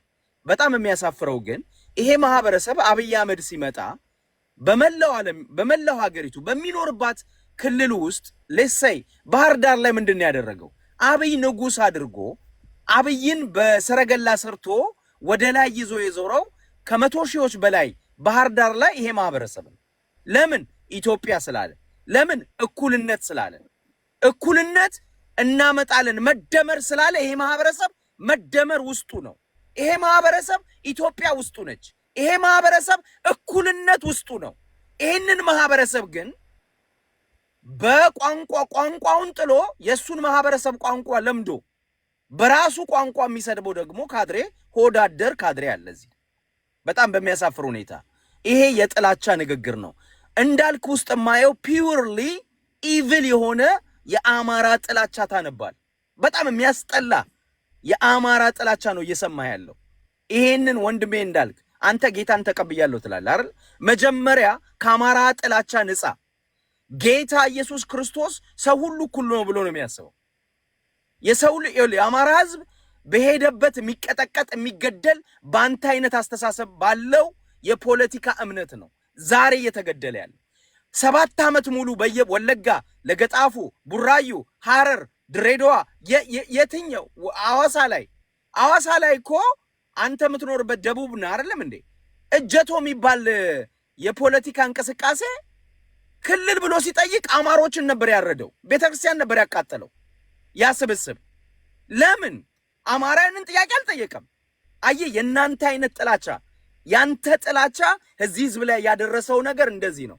እኛ እየታገልን ያለ ነው አማራን ወይንም የበላይ ለማድረግ ሳይሆን አማራ ህዝብ ላይ ያለውን ጭቆና፣ ግድያ፣ ጭፍጨፋ፣ ዲሂዩማናይዜሽን ልክ እንዳንተ አሁን ማንነቱንና ስብናውን የማራከስ ነገር እንዲቆም ኢትዮጵያ ውስጥ እኩልነት እንዲመጣ ለዛ ነው የምንታገለው እንጂ ለበላይ እንሁን ብለን አይደለም የምንታገለው። በጣም አሳፋሪ ንግግር ስለተናገረ ነው ቴዲ ይሄንን በደንብ አጽንኦት ሰጥቼ መናገር እንፈልገውና ወንድሜም ሶራ ቆይ 2 ደቂቃ ስጠኝና ልጨርስ። ወንድሜም ሶራ እንዳልከው አንተ የምትኖርበት ሀገር አሜሪካን ሀገር መብት አለ ላልከው አሜሪካን ሀገር ሲስተም አለ፣ መንግስት አለ። ሰው አንድ ዶናልድ ትራምፕ ሄዶ ጆ ባይደን ሄዶ ዶናልድ ትራምፕ ይመጣ ሲስተሙ ፋንክሽን ያደርጋል። ኢትዮጵያ ውስጥ ሲስተም የለም። በአንድ ግለሰብ ቁጥጥር ስር ያለ መንግስት ነው ያለው። 2 በአንድ ፓርቲ ቁጥጥር። ትናንትና ቲፒኤልኤፍ የሚባል ነበረ፣ ህዋት ነበረ። ዛሬ ደግሞ የኦሮሞ ብልጽግና ኦህዴድ የሚፈልጠው የሚቆርጠው ፓርቲ ነው ያለው። እኛ ደግሞ ሀገር ይኑረን፣ ገቨርንመንታችን የፖለቲካል ሲስተም በዲሞክራሲያዊ በሆነ መንገድ ህዝብን የሚያሳትፍ ለህዝብ የተጠራ ህዝብ የሚመርጠው የሚያነሳው የሚያወርደው ሁሉም ማህበረሰብ እኩል የሆነበት የገቨርንመንት ሲስተም ይኑረን እያለን ነው እኛ የምንታገለው። ያንን የነፈገን ደግሞ እናንተ ዛሬ ጭራ የምትቆሉለት ሲገድልና ሲያፈናቅል እናንተ ሄዳችሁ ድግስ ውስጥ እንጀራ የምትበሉበት ወዳችሁን የምትሞሉበት የዚህ የጨፍጫፊ የደም አፍሳሽ ስርዓት ተባባሪ ስለሆናችሁ ነው እያልኩ ነው። በግልጹ በዛ ደረጃ ነው መነገር ያለበት። ኦኬ። ሌላው አዲስ ታይምስ አንድ የታዘብኩት የደበረኝን ነገር ልንገር። እዚህ ቤት እኔ ጋር መተህ ትተነትናለህ፣ ታወራለህ። ቤትን ከፍተህ ግን ፕሊስ የሆኑ ደንቆሮችን ሰብስበህ በእናትህ አታሰድበኝ ፕሊስ። ጀስት ቅሬታ ካለ በውስጥ ጻፍልኝ። ነው አይ ዶንት ዱ ዳት አላረኩም እንደዛ አላረኩም ግን የዛኔ ነበር አላረኩም ነው ማንም የተሳደበ የለም በመድረኩ ቅሬ ነው ቴዲ ሐሳብ አፍኗል ብለን አንስተናል ያ እንግዲህ በጨዋታ 8 ደቂቃ ሰጥቻለሁ በ8 ደቂቃ የፈለከውን ፖለቲካ ትሰራለህ ኤኒዌይስ እኔ አሁን ለመከራከር ሳይሆን አሁን ለምሳሌ እዚህ ላይ አሁን ቀደም ይል በዚህ ራሱ አሁን በዛሬ ባለው መድረክ እኔ እንዳልክ ፍሎ የሆነ የአማራን ህዝብ በሚሰድብበት ልክ እንዳልኩ ማህበረሰብ እየተራ እሱን አይደለም እሱን እኮ ለዛ ስዋይ እኮ ራስህ ልትከላከል እዚህ መድረክ የሰጠው ኖ አይደለም እኔ ይኸውልህ መሰለህ እኔ አሁን እኔ እየነገርኩህ እኮ ነው በጆሮ የሰማሁት ነው ሼር አድርገውልኛል እኮ አንተ ማይጠበቅ ነገር አስተካክለው ነው ያልኩህ በቃ ገባህ አይደል እሺ ግን የተናገሩት መጥፎ ነገር አለ ማናችሁ ነው ቆይ ነው እዚህ አሁን እኔ ማቃችሁ ልጆች እኔ መድረክ ላይ አይደለም እናንተን ቀርቶ ማላቀው ህዝብ እንኳን በአጸያፊ ሁኔታ እንዲነገር አልፈልግም መድረክን ከፍተህ ግን የሆኑ እንዳትመጣ በያባረርኳቸውን ሰዎች ሰብስበ መታስረግጠኝ እኮ በጣም አዘኘብህ ነበር ፌር አይደለም አንደኛ ያ ትክክል አይደለም ይሄ ይስተካከል ለማለት ነው ቅሬታ ግን ካለ ቅሬታ ካለ ግን ቅርታ ጠይቃለሁ እንደዛ ካረኩኝ እኔ አሁን አንተንም ይጠሉ ሰዎችን ሰብስቤ መጥፎ ነገር መድረኬ ላይ ከተነገረ እኔ ሆነ ለመናገር ይቅርታ ጠይቃለሁ ግን በኔ ቴዲ መድረኩን አፍነዋል ብዬ ነው ሐሳብ ነው በጨዋ ደንብ ነው የቀረበው እንጂ ሆነ ለመናገር እንደዛ አይደለም እንደዛ አልነበረም ግን እንደዛ ከሆነ ወደ ኋላ ይጀራሉ እንደዛ ከሆነ ይቀርታቸዋል አስተካክሉ በላቸው እሺ ዋናው ነገር ምንድነው በቃ መድረክ ነው የምሰጣችሁ ለእንዳልክ የምሰጠውን 8 ደቂቃ ላንተ ሰጣለሁ ሰው ነኝ ማሽን አይደለም ስሳሳት ግን በውስጥ መስመር ተጽፍልኛል አድራሻ ያለ ተደውልልኛል በዚህ ደረጃ ፍሬንዳሞች ከሆነ አደባባይ ላይ ሄደን ደግሞ መሰዳደብ ያሳዝናል ለማለት ያለው ቴንክ ዩ አዲስ ታይምስ እሺ በዚህ አጋጣሚ ግን ሁሉ ጊዜ ምን እንደምናገረው ከሚናገሩ እዚህ ቤት እኔ ጋር መጥተው ፖለቲካ ከሚሰሩ ፖለቲከኞች ማለት ነው ብዙ ጊዜ ነግሬያቸዋለሁ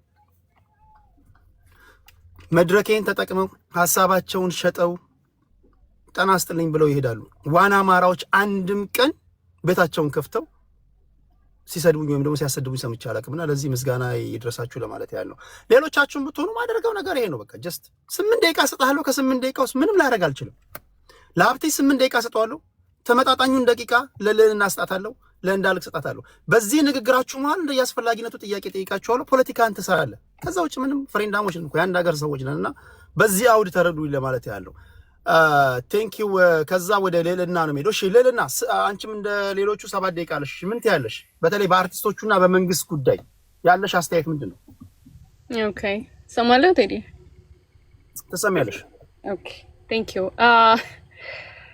ቴዲ የተቸገረው ነገር እኮ ኢትዮጵያ ውስጥ በጣም ከባድ ሲቹዌሽን ውስጥ የሆነበት ምክንያት አንደኛ አርቲስቶችም I believe they have a right የራሳቸው ቮይስ ማሰማት አለባቸው የሚል ራይት believe አለኝ ፖለቲካ በተለይ ኢንዲቪጁዋሊ ራሳቸውንም ቤተሰቦቻቸውንም ኤፌክት የሚያደርገው ነገር ሶ ወደድንም ጠላንም የኛ ናቸው ስንል ደዝምን የራሳቸው የፖለቲካል ቪው የላቸውም ማለት አይደለም አላቸው እንደውም በኦፖዚሽን ሳይድ የመንግስት ተቃዋሚ ከሆንኩኝ እነዚህ ሰዎች ህዝብን እንዲያሳምኑልኝ እንዴት ነው በኔ ሳይድ ማድረግ የምችለው ብዬ ነው እንጂ እነሱ ላይ በመነሳትና እነሱን በማራከስ እነሱን በማዋረድ የኛ ስንልኮ እኛም ተንከባክበን ማክበርና ሪስፔክት ማድረግ አለብን ብዬ ነው ማምነው አንደኛ ነገር የራሳቸው believe አላቸው ብዬ ስለማምን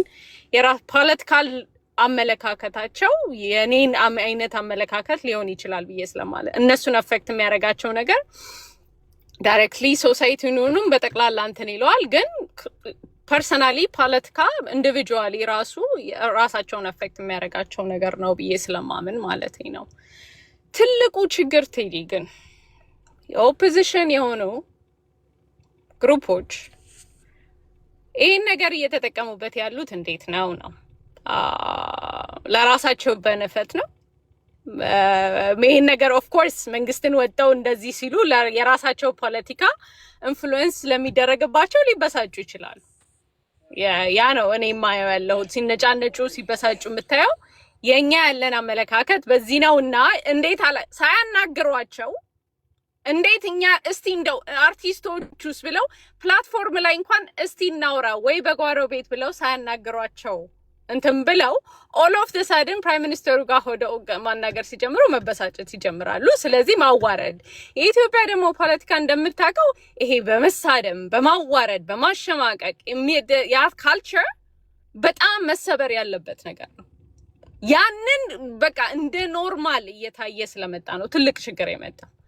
ሌላኛው ችግር ደግሞ የመንግስት ደጋፊ ነኝ እያለ አንዳንድ ወጥቶ ማህበረሰብን እንዲህ ቦልድሊ በዚህ አሁን ላይ ባለው ልጅ ምክንያት ባይሆን አልገባም ነበር ባይ ዘ ወይ የመንግስት ደጋፊ ነኝ ብሎ ማህበረሰብን እንደዛ ሲናገር መስማት ማለት እኔ ምን አይነት ካልኩሌሽን እንደሆነ ሊገባኝ አልቻለም። መንግስት እንዲጠመድ ነው።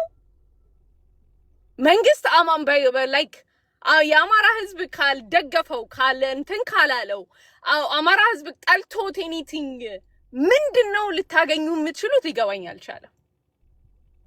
አንዳንዴ አውቃችሁ ራሱ በኦፖዚሽን ግሩፖች የተከፈላችሁላ ነው የሚመስለኝ አንዳንዴ ማለት ነው።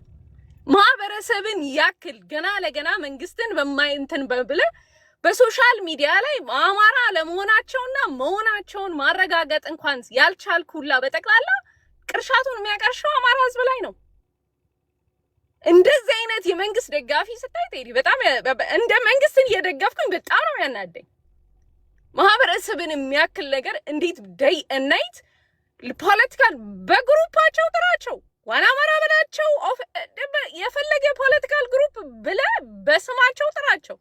አንድ የአማራ ማህበረሰብ ስቲል መንግስትን የሚደግፍ የለም፣ እየተቃወመ መሬት ላይ ያለውን ነገር የለም። ያንን እንኳን ካልኩሌት ማድረግ የማይችል በብሽሽቅ ወጥመድ ውስጥ የተጠመደ በኢጓቸውን ፖለሳይድ ማስቀመጥ ያልቻለ በጠቅላላ የመንግስት ደጋፊ ነኝ ብሎ ማህበረሰብ እንደዚህ ቅርሻሽ ሳይቀርሽ ታየዋለ። ትልቁ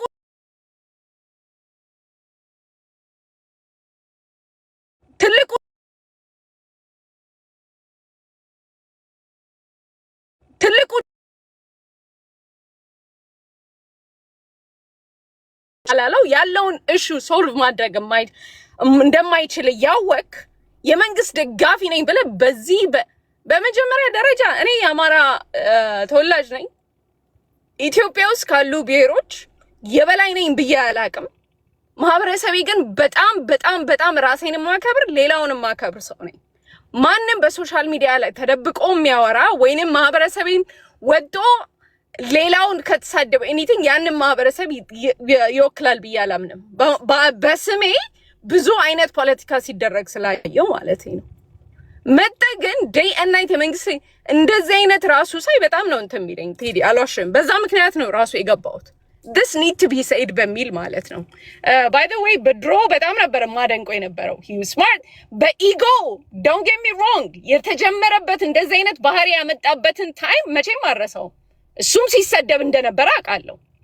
ያንን ማለት ግን የህዝብና እንትን ወጣት ሆነ እንደ አርቲስት ኤኒቲንግ ሆነ you have to have the brain to calculate እና የትኛውን ማንን ነው መናገር ያለብኝ ብለ ማሰብ መቻል አለብህ።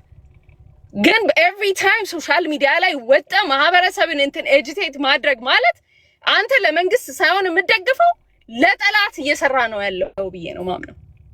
እንደዚህ አይነት ንግግሮች ላይ need to be careful ብዬ ነው ማምነው። individually I have a right anything ብለህ ካመንክ መብት ነው። የአማራ ህዝብን በጠቃላይ ግን ያቀለልክ anything እንደ ህዝብ እንትን አናንቄ አጣጥዬ ለሌላው እንትን ብዬ እዘልቃለሁ የሚባል ነገር ለኔ አይገባኝም፣ ሊገባኝም አይችልም። መንግስት ከእንደዚህ አይነት ሰዎች ራሱ ቢያርቁ ለመንግስት በነፈጅዋል ይሆናል እንጂ ሊጎዳ አይችልም ብዬ ነው ማምነው። በዚህ በኦፖዚሽን ሳይድ ላይ ያሉት ሰሞኑን የምታየው ነገር አለ። የተረተረት አይነቶች አብይ እንደዚህ ነበረ እንዲህ ነበረ እንዲህ ያለ በትላልቅ ደረጃ እኔ ምን አይነት ቅሌት ውስጥ ራሳቸውን ራሱ እየከተቱ እንደመጡ ራሱ እኔ አላቅ። የተናበበ እንደሆነ ያወቅ ኤኒባዲ ብሬን ያለው ያንን ካልኩሌት ማድረግ ያችላል። በዛ በኩል ለመንግስት እየደሰራችሁ ነው ያላችሁት እንጂ ለራሳችሁ ሳይድ እየሰራችሁ ነው ብዬ አላምንም እኔ። በአርቲስቶቹ በኩል ግን ቴዲ they have a right to believe unless በጀርባ ማናቀው ነገር ካለለ በስተቀር የራሳቸው ኦፒኒየን አላቸው። they have a right እንደ every individual right ኢትዮጵያ የሆነ በአርቲስት ስለሆኑ ብቻ የፖለቲካል አመለካከት የላቸውም ማለት አይደለም። thank you ቴዲ። እኔ አንድ ነገር ልበልና ወደ አኪላ እመጣለሁ። እኛ ሀገር እኛ የምናራምደው ፖለቲካ ራሱ የደንቆሮ ፖለቲካ ነው። ይህን መዋጥ አለብን። 98% እኛ ስናወራ የምንውለው ፖለቲካ አይደለም። በነገራችን ላይ ፖለቲካ ይመስላችኋል አይደል? ፖለቲካ አይደለም የምናወራው፣ በተለይ የሀገር ውስጥ ፖለቲካ ማለት ነው። ፖለቲካ ማለት ቅድም ስነግራችሁ የነበረው ነው። ፖለቲካ ማለት የሥራ አጡን ችግር እንዴት ትፈታለህ? ኦኬ ሰላምና መረጋጋት የለም። አንተ ስልጣን ስትይዝ እንዴት ነው ሰላምና መረጋጋት የምታመጣው? ኢንፍሌሽን ሰማይ ነክቷል። አንተ ስልጣን ላይ ስትወጣ የዋጋ ንረቱን እንዴት ነው የምታስተካክለው? የባህር በር እንዴት ነው የምታመጣው? እንዴት ያለ ሲስተም ኦፍ ገቨርንመንት ነው የምትመሰረተው? ዲክታተር ነው የምትሆነው? አውቶክራቲክ ነው የምትሆነው? ዲሞክራቲክ ነው የምትሆነው? እንዴት ያለ ስቴት ነው የምታመጣው? ዩኒተሪ ነው? ፌዴራሊስት ነው? ምንድነው? እንዴት ያለ የኢኮኖሚ ስርዓት ነው የምትከተለው? ፍሪ ማርኬት ኢኮኖሚ ነው የምትከተለው? ኮማንድ ነው? ሚክስድ ነው? ይሄ ነው ፖለቲካ። ዜጎች በሰላም ወጥቶ በሰላም አልገቡም። እሺ እኔ ዜጋ ነኝ፣ አዋይ ነኝ አይደል? የኔን ሰላምና መረጋጋት አንተ ስልጣን ላይ ስትወጣ እንዴት ነው የምታስጠብቀው? እኔን ጨምሮ የሀገር ውስጥ ፖለቲካ የደንቆሮ ፖለቲካ እያራመድን፣ እሱም ብቻ አይደለም ከኛ ሐሳብ የተቃረነውን ሁሉ እናሳዳለን። አንድ የአማራ ልጅ ከፈለገ የብአዴን ደጋፊ መሆን አይችልም። አሁን ባለበት ሁኔታ ላይ አብን መሆን አይችልም። አንድ የትግራይ ልጅ ስምረትን መደገፍ አይችልም። ባይቶናን መደገፍ አይችልም። ሳልሳይ ወያኔ መሆን አይችልም። አንድ የኦሮሞ ብሔር ተወላጅ የኦነግ ደጋፊ መሆን አይችልም። ወይ የብልጽግና መሆን አይችልም። ወይ ኦህዴድ አይሆንም። ወይ ኦፌኮ አይሆንም። ከኛ ሐሳብ ከመንጋዎቹ የተለዩትን በሙሉ እንደ ታቡ እየቆጠረን የምናሳድድ ይሄ ፖለቲካ አይደለም። የኛ ባህሪ የኛ የመጫወቻ ሜዳ ሳይስተካከል ይሄንኑ ባህሪ ወስደን ደግሞ አርቲስቶች ጋር እንሄዳለን። ቢመራችሁም ቢመረንም መዋጥ ያለብን ነገር ይሄ ነው። ሰዎች የመልሰላቸውን የፈለጉትን ነገር የማራመድ መብታቸው የተጠበቀ ነው። የኔ ሐሳብ ከእናንተ ጋር ስለተለየ ብቻ እኔን የምታሳድበት ምክንያት የለም። ወይም ደግሞ የኔ ሐሳብ ካንተ ጋር ስለተለየ ብቻ አንተን ማሳድበት ምንም ምክንያት የለኝም። ሐሳብ ካለ ሐሳብህን በንግግር ነው ማሳመን ያለብህ። ሐሳብ ካለ በተረፈ ፖለቲከኞቻችን ራሳቸው ቀኑን ሙሉ ህዝብ ስትሳደቡ የምትሉ ናችሁ። ቀኑን ሙሉ ማይሰቀጥጣችሁ። ኦሮሞ እንደ ህዝብ ሲሰደብ ግራ ነው ምንም አትልም። አማራ እንደ ህዝብ ሲሰደብ ዝም ነው የምትለው። ትግራይ እንደ ህዝብ ሲሰደብ ዝም ነው የምትለው። ብቻ የሆነች ነገር ትገኝ ግር ብለህ ትመጣለህ። እያንዳንዷን ነገር ደግሞ ከራሳችሁ ከቆምንበት መሬት አንጻር ነው የምንተነተነውና ይሄ ትክክል አይደለም። ፖለቲካችን ካልተስተካከለ ይሄ ፖለቲካ ማህበራዊ ጉዳይ ላይ እየገባ ነው። ሃይማኖት ውስጥ እየገባ ነው። አሉን የምንላቸው እሴቶቻችን በመፍራትና በመንቀጥቀጥ ልንጠብቃቸው የሚገቡ እሴቶቻችን እየተሸረሸሩ ነው፣ እየተናዱ ነው። ስለዚህ ፖለቲካው ቢስተካከል ይሄ ሁሉ ነገር አይመጣም። አሁን ፖለቲከኛችን ወይም ደግሞ ፖለቲካው ስላልተስተካከለ ነው እዚህ ሁሉ ምስቅልቅል ውስጥ የገባ ነው እንጂ ይሄ እንትንም ሆነ የሚገባው ነገር አልነበረምና ይሄ መስተካከል አለበት ለማለት ያለው። ኢትዮጵያ ውስጥ ያሉ ሰዎች ማናቸውም የመሰላቸውን በነፃነት ይሄ የመንግስትም ችግር ነው። ለፖለቲካ ወይም ለተቃዋሚ ፓርቲዎች ብቻ አይደለም። መንግስት ራሱ ሀገርና ህዝብ እያስተዳደረ ከሱ የሚቃረኑትን ያስራል፣ ይደበድባል፣ ታፍናለህ። አዘ ሴም ታይም ደግሞ የሰለጠነ ፖለቲካ እንዲኖረን የምንፈልግ ከሆነ ትክክል አይደለም። ስለዚህ እኛ መጀመሪያ መስተካከል አለብን። እንደ ማህበረሰብ ነው እኮ የተበላሸ ነው። ይሄ እንትና የምንለው ነገር አይደለም። ለዚህ ደግሞ የአንበሳውን ድርሻ የምትወስዱት ኦፒኒየን ሊደሮች ናችሁ ብዬ ነው የማስበው።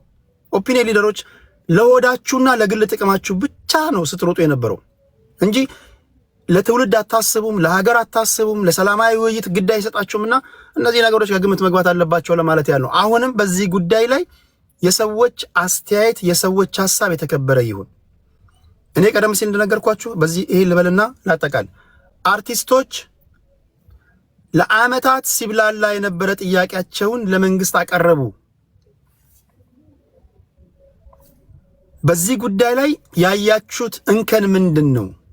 ይሄን ነው እያወራን ያለነውና በዛ አውድ እንድትረዱ ይሁን። ከምንም ነገር በላይ ግን ፖለቲከኞች ራሳቸው የፖለቲካ መጫወቻ ሜዳውን ማስተካከል አለብን የሚል ጽኑ እምነት አለኝ። እሺ ቴንክ ዩ ሌልና ታፕ እያደረጋችሁ ከ2 ደቂቃ በኋላ ኮሜንቱን ራሱ በሰብስክራይበር ነው ማድርገው። ያን ሳላደርግ ታፕ አድርጉ ነው ያለውበትን ቦታ።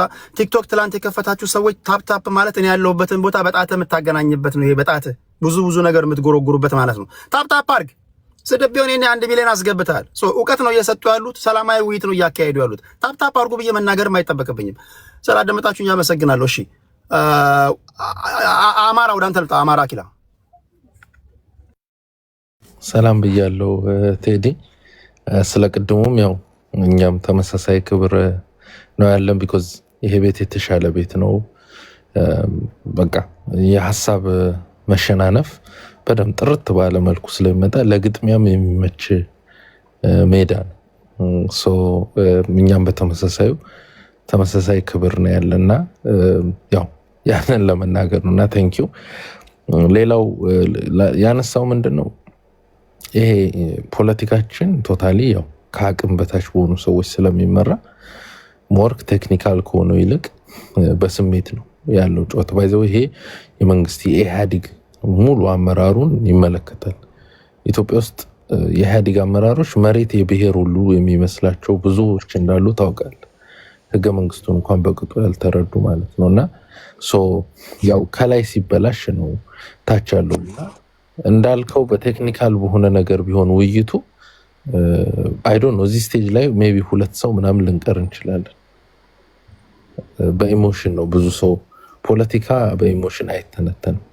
በቴክኒካል በሆነ ቁጥር፣ ነምበር፣ ታሪክ ኤቭሪቲንግ አገናኝተ ስለሆነ ወደ እዚህ ሀሳብ ከመግባቴ በፊት አርስቶትል ምን ይላል?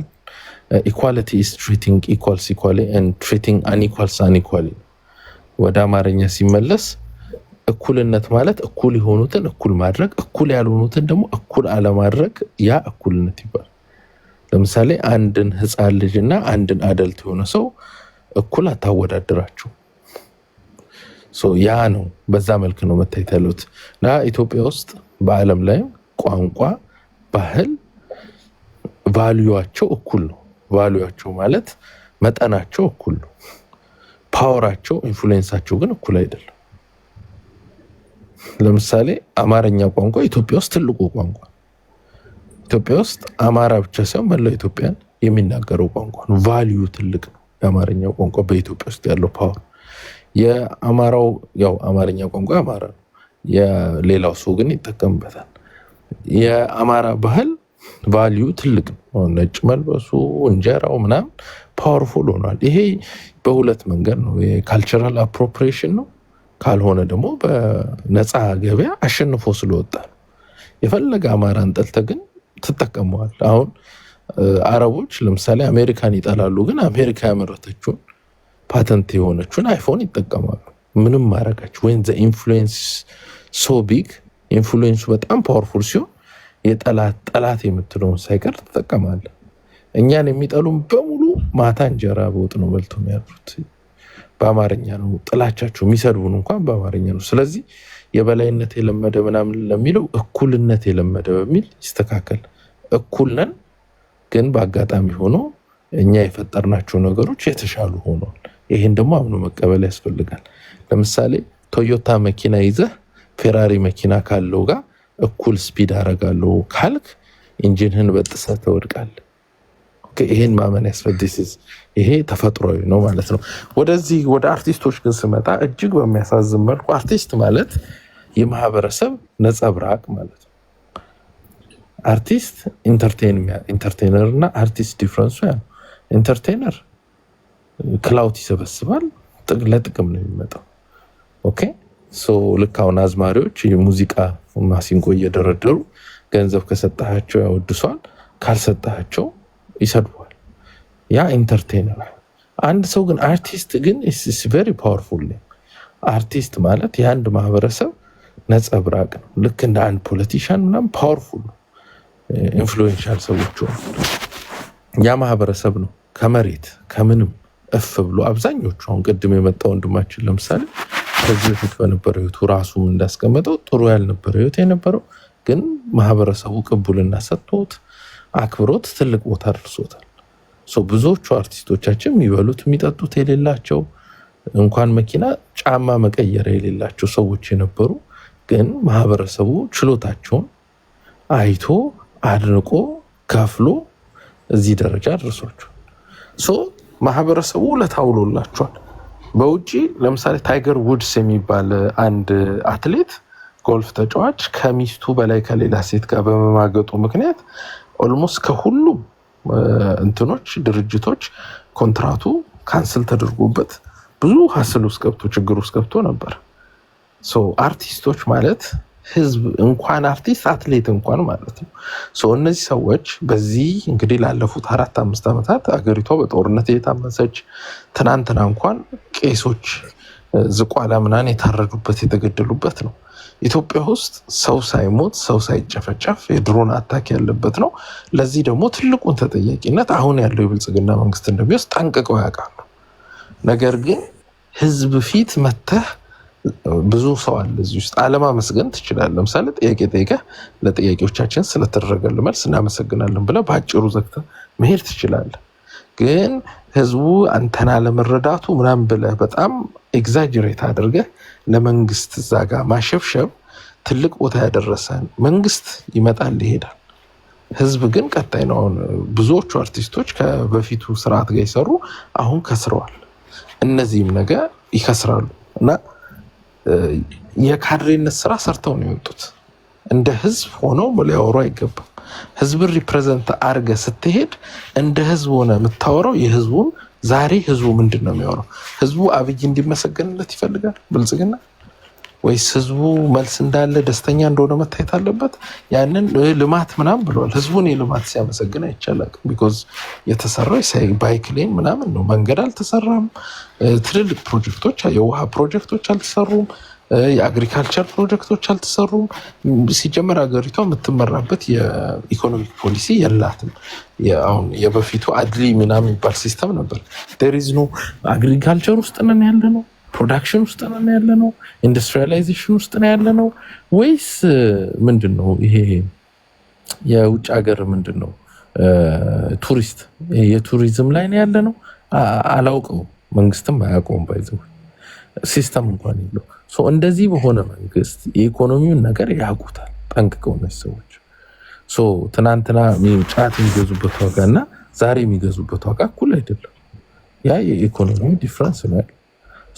ይህም ቢያንስ ያውቃሉ። ሌላውን እንኳን ባያውቁ ስለምንም ነገር አልተናገሩም። እነሱም እኮ ማህበረሰብ አካል ናቸው።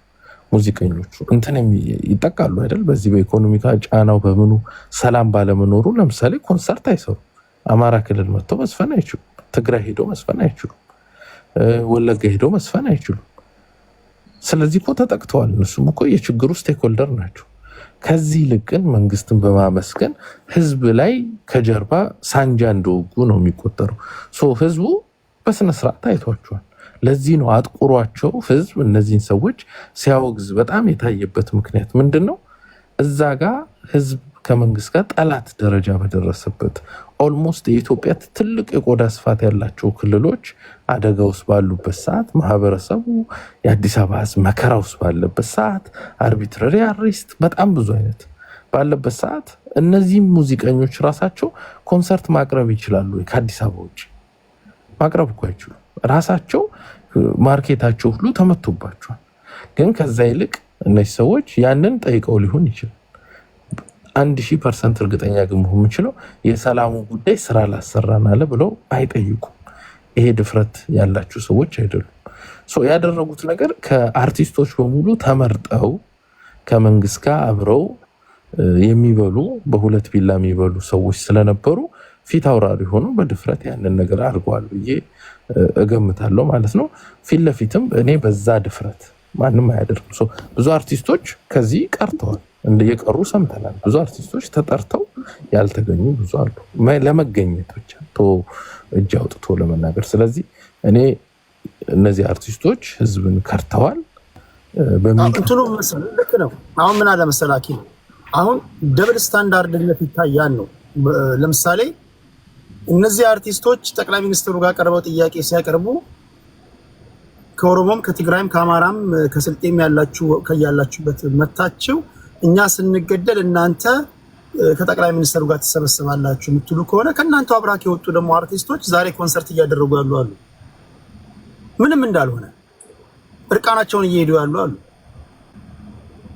ቅርታ አድርግልኝና አንድ ነው አይደል አኪላ ኮንሰርት ማድረግ ቴዲ እንጀራቸው ነው። ግን እዛ ላይ መገኘት እዛ ላይ የተገኙት ሁሉም መወቀስ አለባቸው በሚለው ካንተ ጋር እስማማለሁ። እሱን ነው ማለት አሁን ምንድነው ተመርጣው ነው የተተቹት ወይስ በጅምላ ነው የሚለው ነው። ገባህ? ለምሳሌ አሁን ካሙዙ ካሳ ልክ እንደሌሎቹ የደረሰውን ጥያቄ ነው ያቀረበው። እዛ ጠቅላይ ሚኒስትር ኦፊስ ውስጥ ወይም ደግሞ እዛ መሰብሰቢያ አዳራሽ ውስጥ ካሉ አርቲስቶች ግን ካሙዙ ካሳ ነጥለ መተቸው ከሆነ ወይም ደግሞ ማነው ሚካኤል ሚሊዮን ነው የሚባለው እንደ አጼ ሚኒሊክ እንትን የሚለው ድራማ የሚሰራው ካሙዙን ትተሱን ብቻ ነጥለ እንዴት እያነበብ ታቀርባለህ? እንዴት እዚህ ጋር ተሰበሰባለህ? ምናምን የምትለው ከሆነ ይሄ እውነትም ለማህበረሰብ አስበህ ሳይሆን ይሄ አዎንታዊ በሚመስል መንገድ ጥላቻን እያስተላለፍክ ነው ልትባል ትችላለህ ማለት ነው። ትችት ከሆነ ገብቶኛል። አሁን ትችት ሲሆን መጀመሪያ የሚተቹት ለምንድን ነው? ይሄን እንወቀው። እነዚህ ሰዎች እነዚህ አርቲስቶች ያደረጉት ነገር ምንድን ነው? ኦኬ ትችትስ ከሆነ ተመርጠው ለምንድን ነው የሚተቹት? እነዚህ ጥያቄ ያቀረቡት ወይም ደግሞ ከነዚህ ካሉት ሁሉ በሙሉ 2 እና 3 ሰዎች ብቻ ተመርጠው ለምንድን ነው የሚተቹት? ሁሉም ለምን አይተቹም? ሌላው አርቲስቶች ፖለቲከኞች አይደሉም። ያቀረቡት ጥያቄ ለስራቸው የሚያስችላቸው ወይም ደግሞ ስራቸውን ለማካሄድ የሚጠቅማቸውን ነገር እንዲሟላላቸው ነው ጥያቄ ያቀረቡት።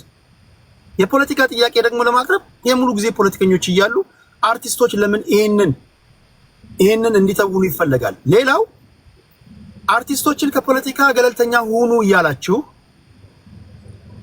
በሌላ በኩል ደግሞ እኛ ስንገደል የኛን ደግሞ ድምጽ ወይም ደግሞ ለኛ የኛን ብሶት ድምጽ ሁኑልን የኛ ፖለቲካ ተሳታፊ ሁኑ ካላችሁ መለያ ቀይራችሁ ሌላ ፖለቲካ ስሩ ከዚህኛው ፖለቲካ ጎራ ወጣችሁ ከወደዚህኛው ግቡ እያላችሁ ነው እንጂ አርቲስቶች ሙሉ ለሙሉ ፖለቲካ ውስጥ መግባት የለባቸውም የሚለውን አምናችሁ አይደለም ብትባሉ ምን ትላላችሁ? እስኪ አኪላ ወደ አንተ ልምጣ።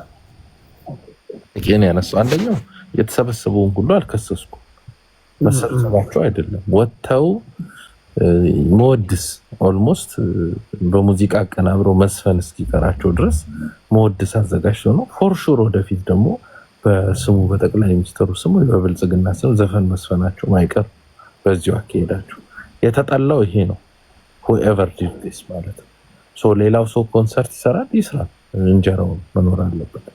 ጠቅላይ ሚኒስትር ጋር ሄዶ ኮንሰርት ግን አልሰራም። አንደኛው ይሄ ነው። ያቀረቡት ነው። አሁን ለምሳሌ ተጠርተም ልዘፍን ትችላለህ because it's kind of survival thing። ግን እዛ ሄደ ህዝቡ ያልተረዳ ምናምን ብለ ገና እንደውም አብይ እንደመጣ አካባቢ ለውጡ እንደመጣ አካባቢ ያለው ቫይብ በሚመስል መልኩ ጨለማን በብርሃን የመተካት አይነት ስራ ሰርተዋል። ይሄ ትልቁ ግዘት አምጥቶባቸው። ሁለተኛው የሰው ልጅ መሞትን መናገር ፖለቲካ አይደለም። አሁን ትልቅ ችግር የሆነው እኛ ሀገር ውስጥ አማራ መሞቱ ፖለቲካ አይደለም። ይሄ እኮ የሰብአዊ መብት ጉዳይ ነው። በኢትዮጵያ ህገ መንግስት አንዱ የሰብአዊ መብት በህይወት የመኖር መብት ነው። ኢትዮጵያ እንደ ሀገር ሪኮግናይዝ የምትደረገው የዩናይትድ ኔሽን አባል ስለሆነች ኦኬ እንጂ ብዙ ዩናይትድ ኔሽን አባል ያልሆኑ ትንንሽ ብጫቂ ሀገሮች አሉ ሪኮግናይዝ ያልተደረጉ እንደ ሶማሌላንድ ነው። ኢትዮጵያ የተደረገችበት እነዚህን ፕሮክላሜሽን አክሴፕት ስላደረገች አገር ስትሆኚ የሰው ልጅ የመኖር መብትን ታከብራለሽ ውስጥ አዋ አከብራለሁ ብላ ፈርማን የመጣችው በሰው ልጅ የመኖር መብት ሰብአዊ መብት ነው። አንድ የሰው ልጅ ሰው ሆኖ ሲፈጠር ያለው ያ መኖር መብቱ ተገሶ በየቦታው ላይ ሲገደል ግን ያ ሰው አይደለም እየተባለ ልክ እንደዚህ እንደ ውሻ እንደምን እየተቆጠረ ለሰዎች መጮህ እነዚህ ሰዎች እኮ ረሃብ ቢመጣ ይጮሃሉ ገንዘብ ስላለው አይደል? ሰዎች በረሃብ ሲገደል ምትጮህ ከሆነ ሰው ሲታመም ምትጮህ ከሆነ ባለፈው ህፃን ልጅ ተደፈረች ሲባል ምትጮህ ከሆነ ምን ነው ህዝብ በድሮን ሲጨፈጨፍ ህዝብ ሴቶች ሲደፈሩ በወታደር መጮህ ለምን ፈራ? መንግስትን እንኳን ለመክሰስ ይችላሉ። ህዝብ እያለቀ ነው እየሞተ ነው ሰላም አይሻልም እኮ በቃ ሲምፕሊ በህዝብ መካከል አሁን ያለው ጦርነት ጥሩ አይደለም ሰላም ይሻላል ብለው እኮ ሰላምን ሁሉ መስበክ ትችላለህ። እሱ አሁን አኪላ እሱ ጋር ራሱ እኮ ፖለቲከኞቻችን የምንሰጣቸው አጀንዳዎች ህዝብን የሚያሳስቱ ናቸው። እኛ እንትነት ነው። ለምሳሌ አሁን ምሳሌ ልስጥህ። ህዝብ የተጨፈጨፈ አይደለም ብለህ ዳዊት ጽጌን ወይም ደግሞ ዳዊት ጽጌ ያልኩኝ በጣም ሌላ ምሳሌ ልጠቀም። ስሙ ማይታወቅ አርቲስት ከበደ የተባለ አርቲስት ኮንሰርት እንዲያደርግ ያንተ ወገን ስለሆነ ከበደ የተባለ አርቲስት ኮንሰርት እንዲያደርግ ፈቅደህ ለምለም የተባለች አርቲስት ደግሞ ኮንሰርት ልታደርግ ስትል ህዝብ መገደሉ የሚታወስህ ከሆነ ተታት ነው። አንተ ራስህ የህዝብ መገደል ተሰምቶ ሳይሆን አንተ ራስህ ማስተላለፍ ላይ ቴንክ ዩ በዚህ ካንተ ጋር ምንም ችግር የለብኝም። ኦኬ ቴንክ ዩ። አሁን እኔ አይ ዶንት ሃቭ ኢሹ ባይ ዘ ዌይ የትኛውም ሰው አርቲስቶች የኛ 10 ዓመት ጦርነቱ ይፈጅ 10 ዓመት ጾሙን ይደራል። ልጅ አለው ቤተሰብ አለው መኖር አለበት። ያድርጉት። አይ ዶንት ሃቭ ኤኒ ኢሹ። ጦርነት ላይም እኮ ሙዚቃ ይዘፈናል እኮ ተዋጊን ለማነሳሳት እኮ ይዘፈናል። ነንዋይ ሲዘፍኑ ነበር። ሶ ኢትስ ኖት አ ቢግ ዲል መስፈኑ አይደለም። እነዚህ ሰዎች ያደረጉት ጠቅላይ ሚኒስተር ስብሰባ ጋር ሄደው ጥያቄያቸውን ለማቅረብ ከሄዱ በኋላ ጥያቄያቸውን አቅርበው በክብር ተሰነባብተው መሄድ እንደሌላው ተሰብሳቢ ሲችሉ በተለየ መልኩ እዛ ጋር መወድስ አቅርበው ህዝቡን ተችተው ነው የመጡት። ስለዚህ እነዚህ የህዝብ ልጆች አይደሉም። ሶ ህዝቡ ምን ማለት አለ? ሰብስክሪፕሽኑ ማንሳት አለበት። ያ ማለት ልጠቅስልን የምትችለው አለ መወድሱንና ህዝብ የተተቸበት ቦታ ላይ እኔ አላየሁትም። ምናልባት ያው እንዴ እንትና እኮ ከሙዙ ያቀረበው ላይ ካየው ሰምተው እኮ ነው ሙሉን በጣም ጠቅላይ ሚኒስተሩ በቃ ከእግዚአብሔር ዝቅ ያሉ አይነት ሰው እንደሆኑ ነው አርጎ ያመሰገነው። ኦኬ ስለ ጥያቄው ብቻ አይደለም ያመሰገነው። ብዙ ለውጥ አምጥተውናል። አስጌ ደግሞ ሌላ በሱ ደግሞ በጭማሪ በጣም አክብዶ ነው የተናገረው። ሶ አንድ ጥያቄያቸው አልተመለሰም። ጥያቄ ስላቀረብክ ያን ሁላ ታመሰግኑ። ሁለት ስለ ጥያቄያቸው አይደለም ስለ ልማት አውርቷል። ምን አገባቸው? ጥያቄ ልታቀርብ ከሄድክ ኢትዮጵያ ውስጥ ስላለማው ስለ መንግስት ካወራ ስላጠፋው ስለምን አታወራ? ኦኬ ለግሪን ኤሪያው አመስግነ ሊያውም ለተራ የጓሮ አትክልት ለተተከለ ሳር ለተተከለ አመስግነህ መንግስት ያለማውን ካመሰገን ያጠፋውንም ማመስገን አለው። ስለዚህ ህዝብ እዚህ ቦታ ስላደረሳቸው ነው እዚህ ቦታ የተሰበሰቡት። ስለዚህ ልጨርሰው በ30 ሰከንድ ማህበረሰብ እዚህ ያደረሰው ሰብስክራይብ ስላደረጋቸው ነው። ስለዚህ ምን ማድረግ አንሰብስክራይብ ማድረግ አለበት። ያ ማለት ምንድነው? ቅቡልናው ማንሳት አለበት። እንደ ሌላው ኖርማል ካድሬ ጋር ደምሮ ሌሎችን ጥሩ አርቲስቶችን ደግፎ መቀጠል አለበት። እንደተለመደው እነ ሰራዊት ፍቅሬ እንደገቡበት ሸልፍ ውስጥ እነዚህም ገብተው ይቆለፋሉ። ባይዘው ይሄ ምንም ሀቅ ነው። ህዝብ እንደዚህ ነው የሚፈርደው። ህዝብን አትደፍሩ። እነዚህ ሰዎች ህዝብን እንደፈኑ ነው። ኦኬ እሺ ዘፋኞችን አድማ ልትመቱባቸው ትችላላችሁ። እንግዲህ አንሰማም እናንተን ኮንሰርት አንታደምም ማለት ይቻላል። አቀናባሪዎችን ግን አትችሉም። ማትችሉት ለምንድን ነው? ለራሳችን ሀገሪቷ ራሱ በቂ አቀናባሪዎች የላቸውም። አም ሶሪ እውነቱን ነው መናገር ያለብን። እንኳን አድማ መታችሁ አድማ ሳትመቱም ተንከባክባችኋቸው እንኳን የሉም። በወረፋ ነው የሚገኙት። ምን ይደረጋል? ኦኬ ማልማ ላይ እንትን ልበል ብዬ ነው። አይቻልም። ስፔሻል ይባል የለ እንኳን እነሱ መንግስት እንኳን ይወርዳል። ችግር የለውም። ለእሷ ታስብ ንጉዳቸው ንጉዳት ይቻላል። እስማል ላይ እንትን ልበል ብዬ ነው። አሁን ለምሳሌ ካሙዙን በቃ ካሙዙ ጋር ሊድም ካልክ አይ እሱን ሳይሆን በሌላ መንገድ ይጎዳሉ። አይ ኦኬ ገብቶኛል። አይ እንትን ልበል ብዬ ነው። እሺ እንደዚህ በመስመር ስናወራ አሁን አኪላ የተናገረው ንግግር እንደሰማችሁት ነው። ከተቸን ሁሉንም ነው መተቸት ያለብን። ሁለተኛ የኔ ተቃውሞ እዛ ጋር ሄደው ጥያቄ ለምን አቀረባችሁ ሳይሆን እዛ ጋር ተገኝተው አንዳንዶች መወድስ አቀርበዋል። ዋና አማራዎች እዚህ ቲክቶክ ላይ የመጀመሪያው እኔ እንደነገርኳችሁ እዚህ ሲመጡ እኔ ነኝ የማውቃቸው ድርጅት ናቸው። ኃላፊነት የሚሰማቸው የተጻፈ ፕላን ያላቸው ፕሮግራም ያላቸው ዝም ብለው ካልጋ ተንሸራተው የመጡ ሰዎች አይደሉም። ጠዋት ሌላ ከሰዓት ሌላ ማታ ሌላ እያወሩ የሚሉ ልጆች አይደሉም። ዋና አማራዎች በነገራችን ላይ ፖለቲካ ፓርቲ ናቸው። እያንዳንዱ የሚናገሩትን ንግግር ከሚያራምዱት ወይም ከሚያደርጉት ትግል ጋር ነው እንጂ ዝም ብለው በተገኘው ነገር ላይ ሁሉ ተንሸራተው አይገቡም። በዚህ አጋጣሚ ሀሳባቸው ምንም ሆነ ምን ግን ዋና አማራዎችን ከዚህ በፊትም ነግሬያቸዋለሁ። አሁን አይደለም የምላችሁ የዛሬ 2 ዓመት 3 ዓመት ነግሬያቸዋለሁ። አትሊስት ሌሎቻችሁም እንዲህ መሆን መቻል አለባችሁ። ስትቃወሙ ራሱ አቃወሟችሁ ራሱ ቅርጽ ሊኖረው ይገባል። አንዳንዶቻችሁ እኮ ቅርጻችሁ አይታወቅም። ከደረት ኪስ ረጅም ወረቀት ታወጣለህ፣ ቀኑን ሙሉ ትለፈልፋለህ። ምንድነው ቅርጽ? አይታወቅም። አሰላለፍ የት ነው? አይታወቅም። ጠዋት ሌላ ነህ፣ ማታ ሌላ ነህ፣ ቁርስ ላይ ሌላ ነህ፣ ከበደ ቤት ስገባ ሌላ ነህ፣ አየለ ቤት ስገባ ሌላ ነህ። የሮድ ማፕ የለህም። ስለዚህ ይሄ መስተካከል አለበት። ፖለቲከኛ ከሆናችሁ ከእናንተ ይጀምራል። ሰው አሁን እጃችሁ ከምን ቢሏቸው ያሳዩት የሚችሉት ፕሮግራም አላቸው፣ ማኒፌስቶ አላቸው ለማለት ያለው። እሺ ዋና አማራዎችን እናመሰግናለን። ከመንግስት በኩል ደግሞ እስኪ ቡኖን ደግሞ እንሰማለን። እሺ ቡኖ አመሰግናለሁ። ያው ጥሩ ነው የአንተ ቤት ያው መጀመሪያም እንደተባለው አንዳንድ ያው ዋና አማራ ሳይሰሙን ይወጣሉ ይመጣሉ፣ የራሳቸውን ሀሳብ ሰጥተው ይሄዳሉ። እዚህ ቤት ያው ይሄ ይስተዋላልና ያው ቁጭ ብሎ ማዳመጥ እንዳለባቸው እኛም እየሰማን ያዳመጥን ስላለ እነሱም እንዲከታተሉን ነው አንደኛው ማለት ነው። ያው ፍሬ ያለው ነገር ይዘን እንድንወጣ አስተማሪ ነው። ከዚህም ከዛም ከየትም የምነሳው ሀሳብ ከተቋሚ የምነሳው ሀሳብ ግብአት ሊኖር የሚችል ሀሳቦች አቅጣጫዎች ሊኖሩ ስለሚችሉ መደማመጥም ጥሩ ነው ከሚል ልነሳና ያው ፓርቲው መንግስት የምተችበት አንዱ መንገድ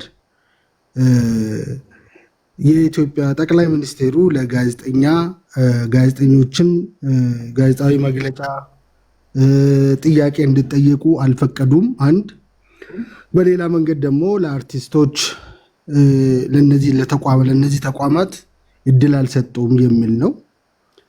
አሁን ደግሞ ጠቅላይ ሚኒስቴሩ እድል ሲሰጥ እንደዚህ አይነት ትችቶች ይወጣሉ እና ይሄ አክቹዋሊ ኢንቪታብል ነው፣ የሚጠበቅ ነገር ነው፣ ሊከሰት ይችላል።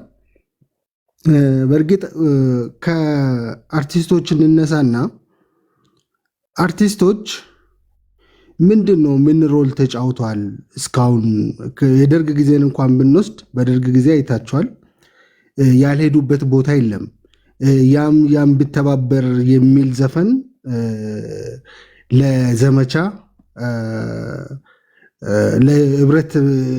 ህብረት ለአንድነት ለሚለው ፕሮግራም እንኳን ብዙ ሮል ተጫውቷል። እና እዚህ ጋር ምንድን ነው ጠብ ያለው የተሰራው ነገር? አርቲስት ሁሉም አርቲስት ነው፣ ኳሊቲ አርቲስትነትም አስፈላጊ ነው። ደራሲና አርቲስት እኔ የእውነት ለመናገር ከሆነ ከሚያነቡ ሰዎች አይቻለሁ። እያነበቡ የሚያቀርቡት ምንድን ነው ለምን እንደዚህ ሊሆን ቻለ የሚለውን ቁጭ ብዬ የራሴን ግምት ወስጃለሁ። አንደኛ እያነበቡ የሚዘፍኑ አለው አይደለም፣ ደራሲው ሌላ ነው፣ ግጥሙን ጽፎ የሚሰጣቸው ሌላ ነው። ሜቢ ከኔ አንደርስታንዲንግ ነው እንደው እነዚህ ሰዎች መናገር ስለማይችሉ ጽፎ ልክ እንደ ልማዱ ማለት ነው። አንድ ዘፋኝ ተጽፎ የተሰጠውን ግጥም መስመር በመስመር ሸምድዶ ነው አይደል? እንደዛ ኦርጋናይዝ የሚያደርግ ሰው ሰጥቷቸው ምናምን ይሆን እንዴ ምናምን ብዬ ማሰብ ደረጃ ደርሻለሁ። ግን ዋት ኢዝ ዘ ሮል ኦፍ የኛ አርቲስቶች ምንድን ነው ሮላቸው ብለን ጥናት ብንሰራ ግን አገርን ከማቅናት አኳያ አገር የጠቅላይ ሚኒስቴሩ ብቻ አይደለም። ጠቅላይ ሚኒስቴሩ አንድ ሰው ነው፣ ነገ ልነሳ ይችላል። ሂ ዶንት ኬር ፎር ለስልጣን ጣጣ የለውም ጠቅላይ ሚኒስቴሩ። ባይዘ ከዚህ በፊትም መጀመሪያ ፓርላማ ሲገባ ቀድሞ የተናገረው ኢትዮጵያ ቋሚ መሪ አያስፈልጋትም ብሎ በአንድ በቱ ተናግረዋል። አንድ መሪ ምን ያህል ጊዜ መምራት አለበት አንድ ፕሬዝዳንት ጠቅላይ ሚኒስቴር ብሎ ራሱ ተናግረዋል። እና ከአንድ በቱ ይሄ ማለት ግን ለማንም እንትን አገር ዝም ብለህ ጥለት ሄዳለህ ማለት ሳይሆን ግን የተሻለ ሀሳብ እናንትን ካለው ቦታውን መያዝ ይችላል ነው ዲሞክራሲያዊ አካሄድን ይዞ። ይሄ ምንድን ነው አርቲስታችን ምን እየሰሩ ነው አርቲስቶቻችን የሚለው በጣም አስፈላጊ ነው። ቁጭ ብለን የነበሩት ውይይት ላይ ስናይ እውነት ለመናገር ከሆነ በጣም ጥሩ ሀሳብ የሰጡ ገንቢ ሀሳብ የሰጡ ጥሩ ጥያቄም የጠየቁ አሉ። በወረቀት ተጽፎ የተሰጡ በጣም ኮንስትራክቲቭ የሆኑ ጥያቄዎች አሉ። መንግስት ሊሰራ የሚገባ መንግስት ለሰራውም ነገርም ግን እንደ መንግስት የአርቲስት ድጋፍ እጅግ ያስፈልገናል፣ በጣም እንፈልጋለን የሚል የጠቅላይ ሚኒስቴሩ መልእክት ነው። እቺ ሀገር የጋራችን ነች። ስለዚህ የእናንተ የአንበሳ ሚና መጫወት ይኖርባቸዋል የሚል የጠቅላይ ሚኒስቴሩ መልእክት ስለሆነ በዛ ልክ ማየት በጣም ተገቢ ነው። ሌላ ጋዜጠኞች ተሰብስቧል። ቴዲ በተደጋጋሚን ጥያቄ አንተም ትጠይቅ ነበር። በፌዴራል ኮሚኒኬሽን ቢሮ በኩል ተቋሚ ማለት ምን አይነት ጋዜጠኞች ልበል፣ የተለያዩ የግል ሚዲያ ተቋማት ብዙ ተቋማቶች ተሳትፎበት ከጠቅላይ ሚኒስቴሩ ጋር ውይይት ነበር። ኢትዮጵያን ሙሉ በሙሉ ጎብኝቷታል። ሙሉ በሙሉ ማለት ነው። እንዴት ነው? ቤዝድ ኦን ዳይሬክሽን ዲቴይል መረጃውን ስላለኝ ነው። ከኦሮሚያ አካባቢ የመጡት የሌላ አካባቢን ፕሮጀክት ልማቶች እንዲጎበኙ፣ ከሌላ የመጡ እዚህ ያለውን እንዲጎበኙ ተደርጎ ጥሩ ስራ ተሰርቶ ዛሬ ተጠናቋል። ከጋዜጠኞች ጋር የነበረው ውይይት ማለት ነው።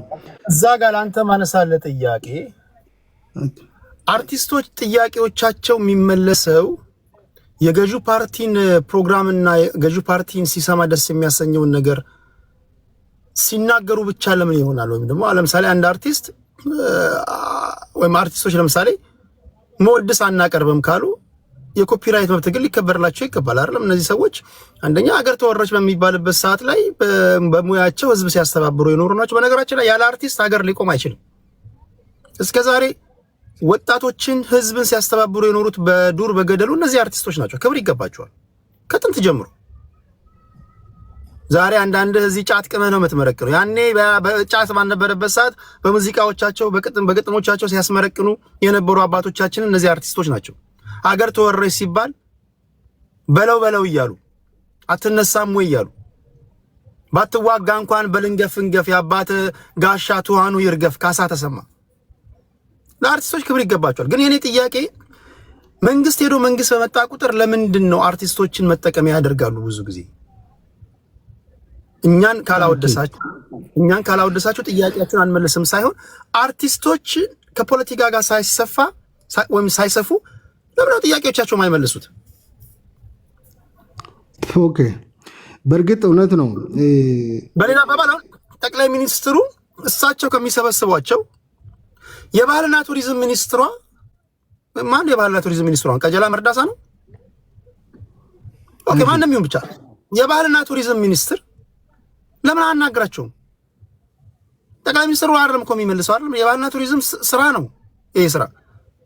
ኦኬ፣ ጥያቄያችሁ ምንድነው ብሎ ጠይቆ አናግሯቸው እንትን ብለው የባህልና ቱሪዝም ለምንድን ነው አይመልስላቸው? ከጠቅላይ ሚኒስትሩ ጋር ምን ያገናኘዋል? ኦኬ፣ በጣም ጥሩ። አሁን ቴዲ ምን አለ መሰለህ፣ በእርግጥ እነዚህ አንተ እንዳልከው በጣም የሚያወድሱ ሰዎች አሉ በዛ መንገድ እንጂ በሌላ እንትን አሁን የሚያልከው ቱ ቢ ሆነስት እስኪ የትኛው ነው አሸሸ ገዳሜ የሚልና ዘራፍ የሚል አይደለም እንደኛ አርቲስት ቴዲ። እንደው የትኛው ነው መንግስት መደገፍ ሳይሆን መከፋፈልን የሚደግፍ አይደለም እንደ ያን እንደ መብት ነው የምታየው። ያን የኔ ነኝ ብሎ የሆነ ግጥም የሆነ ነገር ተራራ ብሎ ቢያመጣ ኢትዮጵያዊ አንድነትን ባይዘው ትልቁ መልእክት የስብሰባውም የውይይቱን መልእክት የነበረው እዚህ ውስጥ አንተ በደንብ አድርጌ በራሴ ናሬት አድርግኔ ልንገርህ። በጣም ጀነራል የሆነ የሰብሰብ ያለው ነገር ጠቅላይ ሚኒስትሩ ያስተላለፉት መልእክት ኢትዮጵያዊ ቀለም ይዛችሁ ኢትዮጵያዊ አርቲስቲክ በሆነ እንድትመጡ የሚል ነው የነበረው። ሙሉ በሙሉ የተላለፈው መልእክት ማለት ነው። ያን በምናይበት ጊዜ የኛ አርቲስቶች እኮ ለ20 እና ለ30 ብሔር እኮ እየዘፈኑ ሌላውን ቁርሾ ውስጥ የሚያስገቡ በግጥምና በዜማቸው አንዱንና አንዱን የሚያጋጩ ናቸው። እና ከዛ አንጻርስ ታይቷል ወይ? አሁን አውዳሾች ምናምን የሚያወድስ ባይዘወይ ጠቅላይ ሚኒስቴሩ ቱ ቢ ሆነስት ቴዲ ሰብስቦ የሚነግረን የሚያስጠነቅቀን ነገር አንዱ አታጨብጭብ ነው። እውነቴን ነው የምልህ። አጨብጫቢ አይወድም። ዝም ብሎ በጭበጭበጭ በንግግር መሃል በሆነ ነገር እንትን የሚል አይወድም። ስትናገር ሰብስታንስ ያለውን ነገር ይዘና ካልቻልክ በጽሁፍ አምጣ። ከዛ ውጭ ግን እዚህ እየመጣ አጨብጫቢም አታምጡብን፣ ከወረዳም ከዞንም እየሰበሰባችሁ አታምጡብን። ባይዘወይ አመራር የሚወቀሰው አንዱ በዚህ ነው። ከየት መጣ ነው የምልህ። ይይዛል ጠቅላይ ሚኒስቴሩ እንዴት ነው ተመልምለ? አሁንም አርቲስቶች ጋር ከጋዜጠኞች ጋር የነበረው እውቅና ይሰጣቸዋል። ፍርድ ቤትም እውቅና እንዲሰጣችሁ መታወቂያ እንዲወጣላችሁ ተደርጎ ባይዘወይ ኢንቫይት የምትደረግ ነበር። ከአንተም ሀገሮች ስላለ ነው እንጂ እውነት ለመናገር ከሆነ ብዙ ልጆች ነበሩ። እኔን ካዩኝማ ገደሉኝ። ኢንቫይት እንዳታረጉ። አይ ብዙ ልጆች ነበሩ። አንተ መድረኩን ማየት ትችላለህ። ሊስቱ ልልክልህ እችላለሁ። ከነፃ አወያይና ከነፃ ጋዜጠኞች እንትን የነበሩ ልጆች ስላሉ ማለት ነው። እና በዛ ልክ ነፃነት ተሰጥቷችሁ ባጅ ተሰጥቷችሁ መታወቂያ ይዛችሁ እንዲሰሩ የሚል መልእክት ጭምር ተላልፈዋል። ሌላው አንዳንድ አሁን እዚህ ጋር የኑሮ ውድነቱን የሚያነሱ ግለሰቦችን ሰማለሁ። ይሄ ዚስ እኮ የኑሮ ውድነት እንዴት አድርገን እናስተካክል የሚለው ነው እንጂ ኑሮ ውድነት የዓለም ጉዳይ ነው። የሁርሙዝ በር መዘጋት፣ የኢራን የሁርሙዝን መዝጋት እኛ ላይ ተጽዕኖ እንደሚያመጣ ታውቃላችሁ። ቀጣይ ላይ መንግስት እጄን ከነዳጅ ውስጥ አወጣለሁ ብለዋል። እሱ ሌላ ፈተና እንደሚሆን እናውቃለን። እንዴት አድርገን ነው የምንፈታው? እንዴት ነው የሚለውን ያን መወያየት እንችላለን ነውና አመሰግናለሁ። ቀደም ሲል የባህልና ስፖርት ሚኒስትር ማን ነው ብዬ ነበረ። ሸዊት ሻንካ ናቸው። ሸዊት ሻንካ ትባላለች። በዛ ይስተካከል። አወራረዱ ያለ አርቲስት አለ ታውቃላችኋል። ከትላንት ወዲያ የለም። ነፍሱን ይማረውና አንቺም 00 ሰለሞን ተካልኝ እንደዚህ አድርባይ ወይም ደግሞ ከሆኑም አርቲስቶች በቃ ጥያቄያቸው እንዲመለስላቸው ይመስለኛል። ይሄ መስተካከል ያለበት መንግስት የአርቲስቶችን ወይም የሌላ የህብረተሰብ ክፍሎችን ጥያቄ መመለስ ያለበት ለሱ ስለተጎዘጎዙለት ወይም ደግሞ ሞድስ ስላቀረቡለት መሆን የለበትም። ተቃዋሚ ፓርቲዎችም መንግስትን እያወደሱ የሚናገሩ አርቲስቶችን እንደምትተቹት ሁሉ እናንተ የምታደርጉትንም የትጥቅ ትግልም ይሁን የመቃወሚያ መንገድ የሚደግፉ ተቃዋሚዎችን መተቸት አለባችሁ። አርቲስት ገለልተኛ ነው መሆን ያለበት። ሄድ እዛው ወይም ደግሞ ታጋይ ሆኖ የታጋይ ዘፋኝ ይሁን ሙሉ ጊዜ ታጋይ ሆኖ ትግል ውስጥ ሆኖ እየተኮሰ እየተደባደበ ፖለቲከኛ ሆኖ ድምጽ ያለው ሊኖር ይችላል። በተረፈ አርቲስቶች ራሳቸው ከእናንተም ሐሳብ ሲመጡ ፌር መሆን አለባችሁ ነው። አርቲስት የህዝብ ልጅ ነው መሆን ያለበት። ፖለቲካውን ለኛ ተውልን ማለት ነው ያለባችሁ። ካልሆነ እናንተም ስልጣን ስትይዙ አሁን እየሆነ ያለው ነው የምታደርጉት ማለት ነው። ለእናንተ ያልተጎዘጎዘውን አርቲስት ጥያቄ አትመልሱ። ስለዚህ ተያይዘን ነው እየሄድን ያለ ነው። መስተካከል ካለበት በሁላችንም መንገድ ነው መሆን ያለበት የሚል እምነት አለኝ። እሺ፣ በዚህ አውድ ነው እያወራን ያለ ነው። የሚገርሙ ሀሳቦች ናቸው የተንሸራሸሩ ያሉት። አርቲስቶች ከጠቅላይ ሚኒስትሩ ጋር ያደረጉትን አስተያየት ወይም ደግሞ ቆይታ እንዴት አያችሁ በሚል ነው። ብዙዎቻችሁ አርቲስት ካሙዙ ካሳ ወይም ደግሞ የተወሰኑትን ነጥላችሁ ተችታችኋል። ለምን ካሙዙ ካሳ ብቻ በሚል ሁሉንም አርቲስቶች እንግዲህ ሁሉንም የነበርንበት ሁኔታ እየተወያየን ያለ ነው። ከቡኖ ቀጥሎ ወደ ዋንጋሪ አንተ ነህ መሰለኝ አይደል? ዋንጋሪ አለ። ሰላም ቴዲ። አዎ ይሰማል ቴዲ? ይሰማል። መሰረታዊ ሀሳብ ነው ያነሳው። በእርግጥ መቼም እናሳዝናለን በጣም። ሀብታሙ አለባቸው የሚባል ጸሐፊ ታላቁ ተቃርኖ የሚል መጽሐፍ አለው እና የኢትዮጵያን ፖለቲካ ትልቁ ችግሩ ታላቁ ተቃርኖ ከሚላቸው አንዱ የፖለቲካ ካልቸራችን ነው። አንተን የምትቃወመውን የሚደግፍ ሰው የምትቃወመውን ያክል እንዲያውም የበለጠ ታጥላለዋለህ። እኔ የምደግፈውን ደግፍ፣ እኔ የምጠላውን ጥላ የሚለው ፖለቲካችን አንዱ ትልቁ ዲሞክራሲያችንን ካቀጨጨው አንዱ ትልቁ ባህላችን ነው። በእርግጥ አርቲስቶች ባላደጉ አገራቶች ኦልሞስት 95% የኢትዮጵያ ማህበረሰብ ዴሞክራሲ ምን እንደሆነ መብቱ ምን እንደሆነ ኤክሰርሳይዝ ማድረግ የማይችል ዲፐንደንት የሆነ ማህበረሰብ ነው ብለህ ማስቀመጥ ትችላለህ። ኢቭን የተማረው ራሱ ዲሞክራሲና ዲሞክራታይዜሽን የተምታታባቸው ናቸው ይላል ሀብታሙ አለባቸው በታላቅ ተቃርኖ ላይ። እና አንተ መንግስትን ስለተቃወምክ መዓት ተከታይ ፎሎወር ያላቸውን አርቲስቶች ገና ስልጣን ሳትይዝ የምትሳደብ፣ የምታዋርድ፣ የምታንቋሽሽ ከሆነ ስልጣን ብትይዝ ምን ልታደርግ ነው? አንተ ገና አሁን ሚዲያ ማይክ ስለጨበጥክ ወንበር ሳትይዝ ስልጣን ሳይኖርህ እኔ ያልደገፍኩትን ደገፋችሁ ወይም አወደሳችሁ ብለህ የምታዋርድ ከሆነ ምን አይነት ፖለቲካ ነው? ይህንን ነው ታላቁ ተቃርኖ የሚለው ሀብታሙ አለባቸው አንዱ። እዛ ላይ ምን ይላል? ትልቁ ችግሩ የኢትዮጵያ ፖለቲከኞች ይላል ዲሞክራሲና ዲሞክራታይዜሽን አልገባቸውም። ዴሞክራሲን ይዘምራሉ፣ ስለ ዲሞክራሲ ይጮሃሉ። አሁን እግዚአብሔር ያሳያችሁ።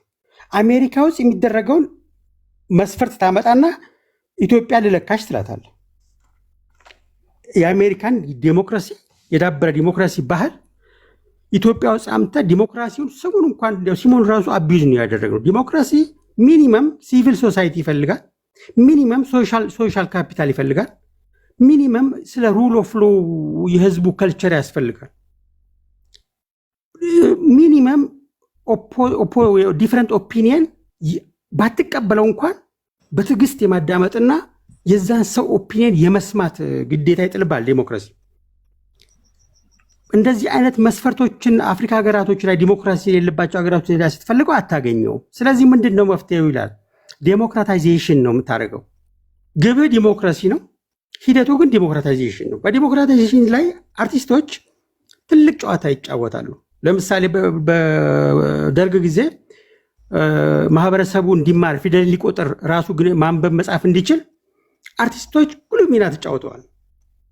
ያንን በማድረጋቸው አርቲስቶቹን የህዝብ ናቸው ትልና አብዛኛው አርቲስት ግን ተቸግሮ ሲታከም ሲቸገር ለምኖ ሲታከም ታየዋል። ያኔ አደርስለትም። ለፖለቲካ ፕሮፓጋንዳ ግን ቴዲ አፍሮ አልመጣም ስለዚህ ካሙዙ መከተል አለበት ብለህ አንተ አርቲስቶቹ የት መዋል እንዳለባቸው የት መዋል እንደሌለባቸው ለዲሞክራሲ ነው የምታገለው ብለህ ገና ከወዱ ጉሮሯቸውን ታቃቸዋለህ። ዶናልድ ሌቨን የሚባለው ጸሐፊም የኢትዮጵያን ህዝብ ፓራዶክስ ባህሪ ሲገልጽ ዋክስ እንደ ጎልድ በሚለው መጽሐፉ ላይ እንደዚህ አይነት ባህሪዎችን የሚያሳይ ስለ ዲሞክራሲ ትዘምራለህ፣ አንተ ራስህ አንታይ ዲሞክራሲ ነው፣ ባህልህ አንታይ ዲሞክራሲ ነው። ስለ እኩልነት ትዘምራለህ፣ ሚስትን ትጠፈጥፋለህ። ስለ እኩልነት ትሰብካለህ፣ ልጅህን ትኮረኩማለህ። ከራስ ጋር የተጣላ ተቃርኖ በተቃርኖ የተሞላ ህይወትን ይዘ ወደ ላይ ወደ መንግስት መተቸት ተቃዋሚ ሲባል ስሙን ይዘ እድሜ ልክን ተቃዋሚ ትሆናለህ። ጠቅላይ ሚኒስትሩ የተለያዩ የማህበረሰብ ክፍሎችን አናገረ። ለፈለገው የፖለቲካ አጀንዳ ሊሆን ይችላል።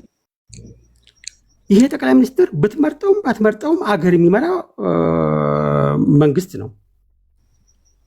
ጠቅላይ ሚኒስትርነቱ ለመረጠውም ላልመረጠውም ነው። ይነስ የሚብዛም ጠቅላይ ሚኒስትሩ የራሱ ደግሞ ደጋፊ አለው። እንዴ ነገ ጠዋት አንተ እንደው አያድርገውና ሳት ብሎ ወንበሩ እጅ ቢገባ ምን ልታደርጋቸው የአብይን ደጋፊዎች? ካሁኑ እንደዚህ ይሄ ፖለቲካ ስርዓትን አያመጣም። ትልቁ ተቃርኖ ፖለቲካችን የቀጨጨው ዲሞክራሲያችን የቀጨጨው 60 ዓመት ሙሉ እንዘጭን ቦጭ የሆን ነው። አንዱ ይሰማል። ርቅ ያለው 2 ደቂቃ አለ። እሺ አንዱ ይሄ ባህላችን ነው። ካሙዙ ፕራይም ሚኒስትሩ ማዘል መብቱ ነው፣ መደገፍ መብቱ ነው፣ መቃወም መብቱ ነው። ይሄንን ካላከበርክ አንተ የካሙዙን ፕራይም ሚኒስትሩን የመደገፍ የመቃወም መብቱን ማክበር ካልቻልክ አንተ ብሎ የዲሞክራሲ ታጋይ። ይሄ ትልቁ ተቃርኖ የማስመሰል ፖለቲካችንን ካላቆምን ዶናልድ ሌቨንም እንደሚለው የኢትዮጵያ ፖለቲሽያንስና ፖለቲካል ኮሚኒቲ አታውቀውም የቱ ጋር እንደቆመ። ስለ ዲሞክራሲ ዘምሮ በቃ ዲሞክራሲን ያመጣ ስትለው አብዮታዊ ዲሞክራሲ ይላል። ህገ መንግስቱ ስለ ዲሞክራሲ፣ ስለ እኩልነት፣ ስለ ሪፕሬዘንቴሽን ይመሩ። አንተ በአብዮታዊ ዲሞክራሲ ልምራው ትላለህ። በቃ መንግስቱ ተቃርኖ ነው፣ አሰራራችን ተቃርኖ ነው፣ ተቃውሟችን ተቃርኖ ነው። ከእንደዚህ አይነት የመጥፎ ባህል ካልወጣን በስተቀር ቱቢ ኦነስ ፕራይም ሚኒስትሩ ሲያናግር ይሄን ቢጨምሩ ይሄን ቢያሻሽሉ እነሱም ኢንተረስታቸው ይፈልጋሉ። እዚህ ለምሳሌ የኮፒራይት ኢሹ ተነስተዋል። የታክስ ኢሹ፣ የካሜራ ታክስ ኢሹ፣ የፊልም የሚሰሩባቸው ማቴሪያሎች ታክስ ኢሹ ጥያቄ አላቸው። ጠቅላይ ሚኒስትሩ ሲያናግሩ ይሄን ታመጣል አትለው። ስርዓት ያስፈልጋል። ጨዋነን ኢትዮጵያዊን እንላለን በአንድ በኩል አየህ። አንዱም ተቃርኖ እኮ እዚህ እኮ ነው ያለው። ባትወደውም ጠቅላይ ሚኒስትሩ አክብረህ ጥያቄን ታቀርባለህ። መደገፍም መብት ነው፣ መቃወም መብት ነው። በስብሰባው ግን አጀንዳው ለምንድን ነው ከሌላ ስለሞቱ ሰዎች የማታነሳው? አንድ አርቲስት ዘፈኑን ለህዝብ እንደ ኮንሰርት ይሰራል ብለን እኮ ተቃውሞ ኡሪ የምንል እኮ ነን ጎበዝ። የተማረው ዲሞክራሲ አገር ውስጥ የምንኖር ሰዎች በጣም የሚያሳዝን እኮ ነው ማለት መረገብ ነው አንዳንድ ጊዜ። እና ፕሊዝ ከእንደዚህ አይነት ከራስ ተቃርኖ እንታረቅ። ፖለቲካን በስርዓትና በእውቀት እንምራው፣ በጩኸት አናርገው። ቴንክ ዩ። የሚገራርሙ ሀሳቦች ነው እየሰማን ያለ ነው። በጣም የተለዩ ሀሳቦች። ልዩነት ለዘላለም ይኖር። የኛ ሀገር ልዩነት ሰይፍ ያስነሳል፣ በሰይፍ አንገትን ያስበጥሳል። የሰዎች ልዩነት ያለ ልዩነት መኖር አይቻልም እና ልዩነት ለዘላለም ይኖር። ልዩነታችን ውበታችን ነው። እሺ ከዋንጋሪ ቀጥሎ ወንዴን እንስማውና ወንዴ ይሰማል? አዎ ይሰማኛል። እስኪ ለቤቱ አዲስ ስለሆንኩኝ እስኪ ትንሽ ልስማ እስኪ። እሺ አሁን ምንድነው የማደርገው? የመጨረሻ ዙር ስለሆነ የመጨረሻ ሀሳባችን እየሰጣችሁኝ በ3 ደቂቃ የመፍትሄ ሀሳብ አይ ቲንክ ከሞላ ጎደል ሁላችንም የተስማማን ይመስለኛል። ደብል ስታንዳርድ እንዳይሆን ነጥሎ የተወሰኑ አርቲስቶችን ብቻ አታክ ማድረግ ዞሮ እኛንም ራሳችንን የሚያስወቅስ ነው። ሁለተኛ አርቲስቶች እንደዚህ አይነት ነገሮች አፕሮች እንዲኖራቸው ያደረገው ምንድነው? ያለፈው ስርዓት ውጤት ነው። የነዚህን የህብረተሰብ ክፍሎች ወይም ደግሞ የነዚህን ባለሙያዎች ጉዳይ አይቶ ድምጻቸውን ሰምቶ ችግራቸውን ተረድቶ ምላሽ ተሰጥቷቸው ቢሆን ኖሮ ዛሬ እንደዚህ ባልሆኑ ነበር።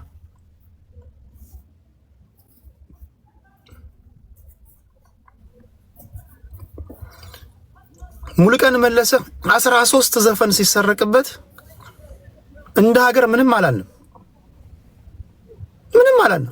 ለሱ ያለኝን ክብር ለመግለጽ ነው ብሏል። ታውቃላችሁ፣ ሙሉ የፈጠራ ስራቸው ይወሰዳል። ሙሉ የፈጠራ ስራቸው ይከታተፋል። ስራቸውን ወስደ ዩቲዩብ ላይ ትፖስታለህ።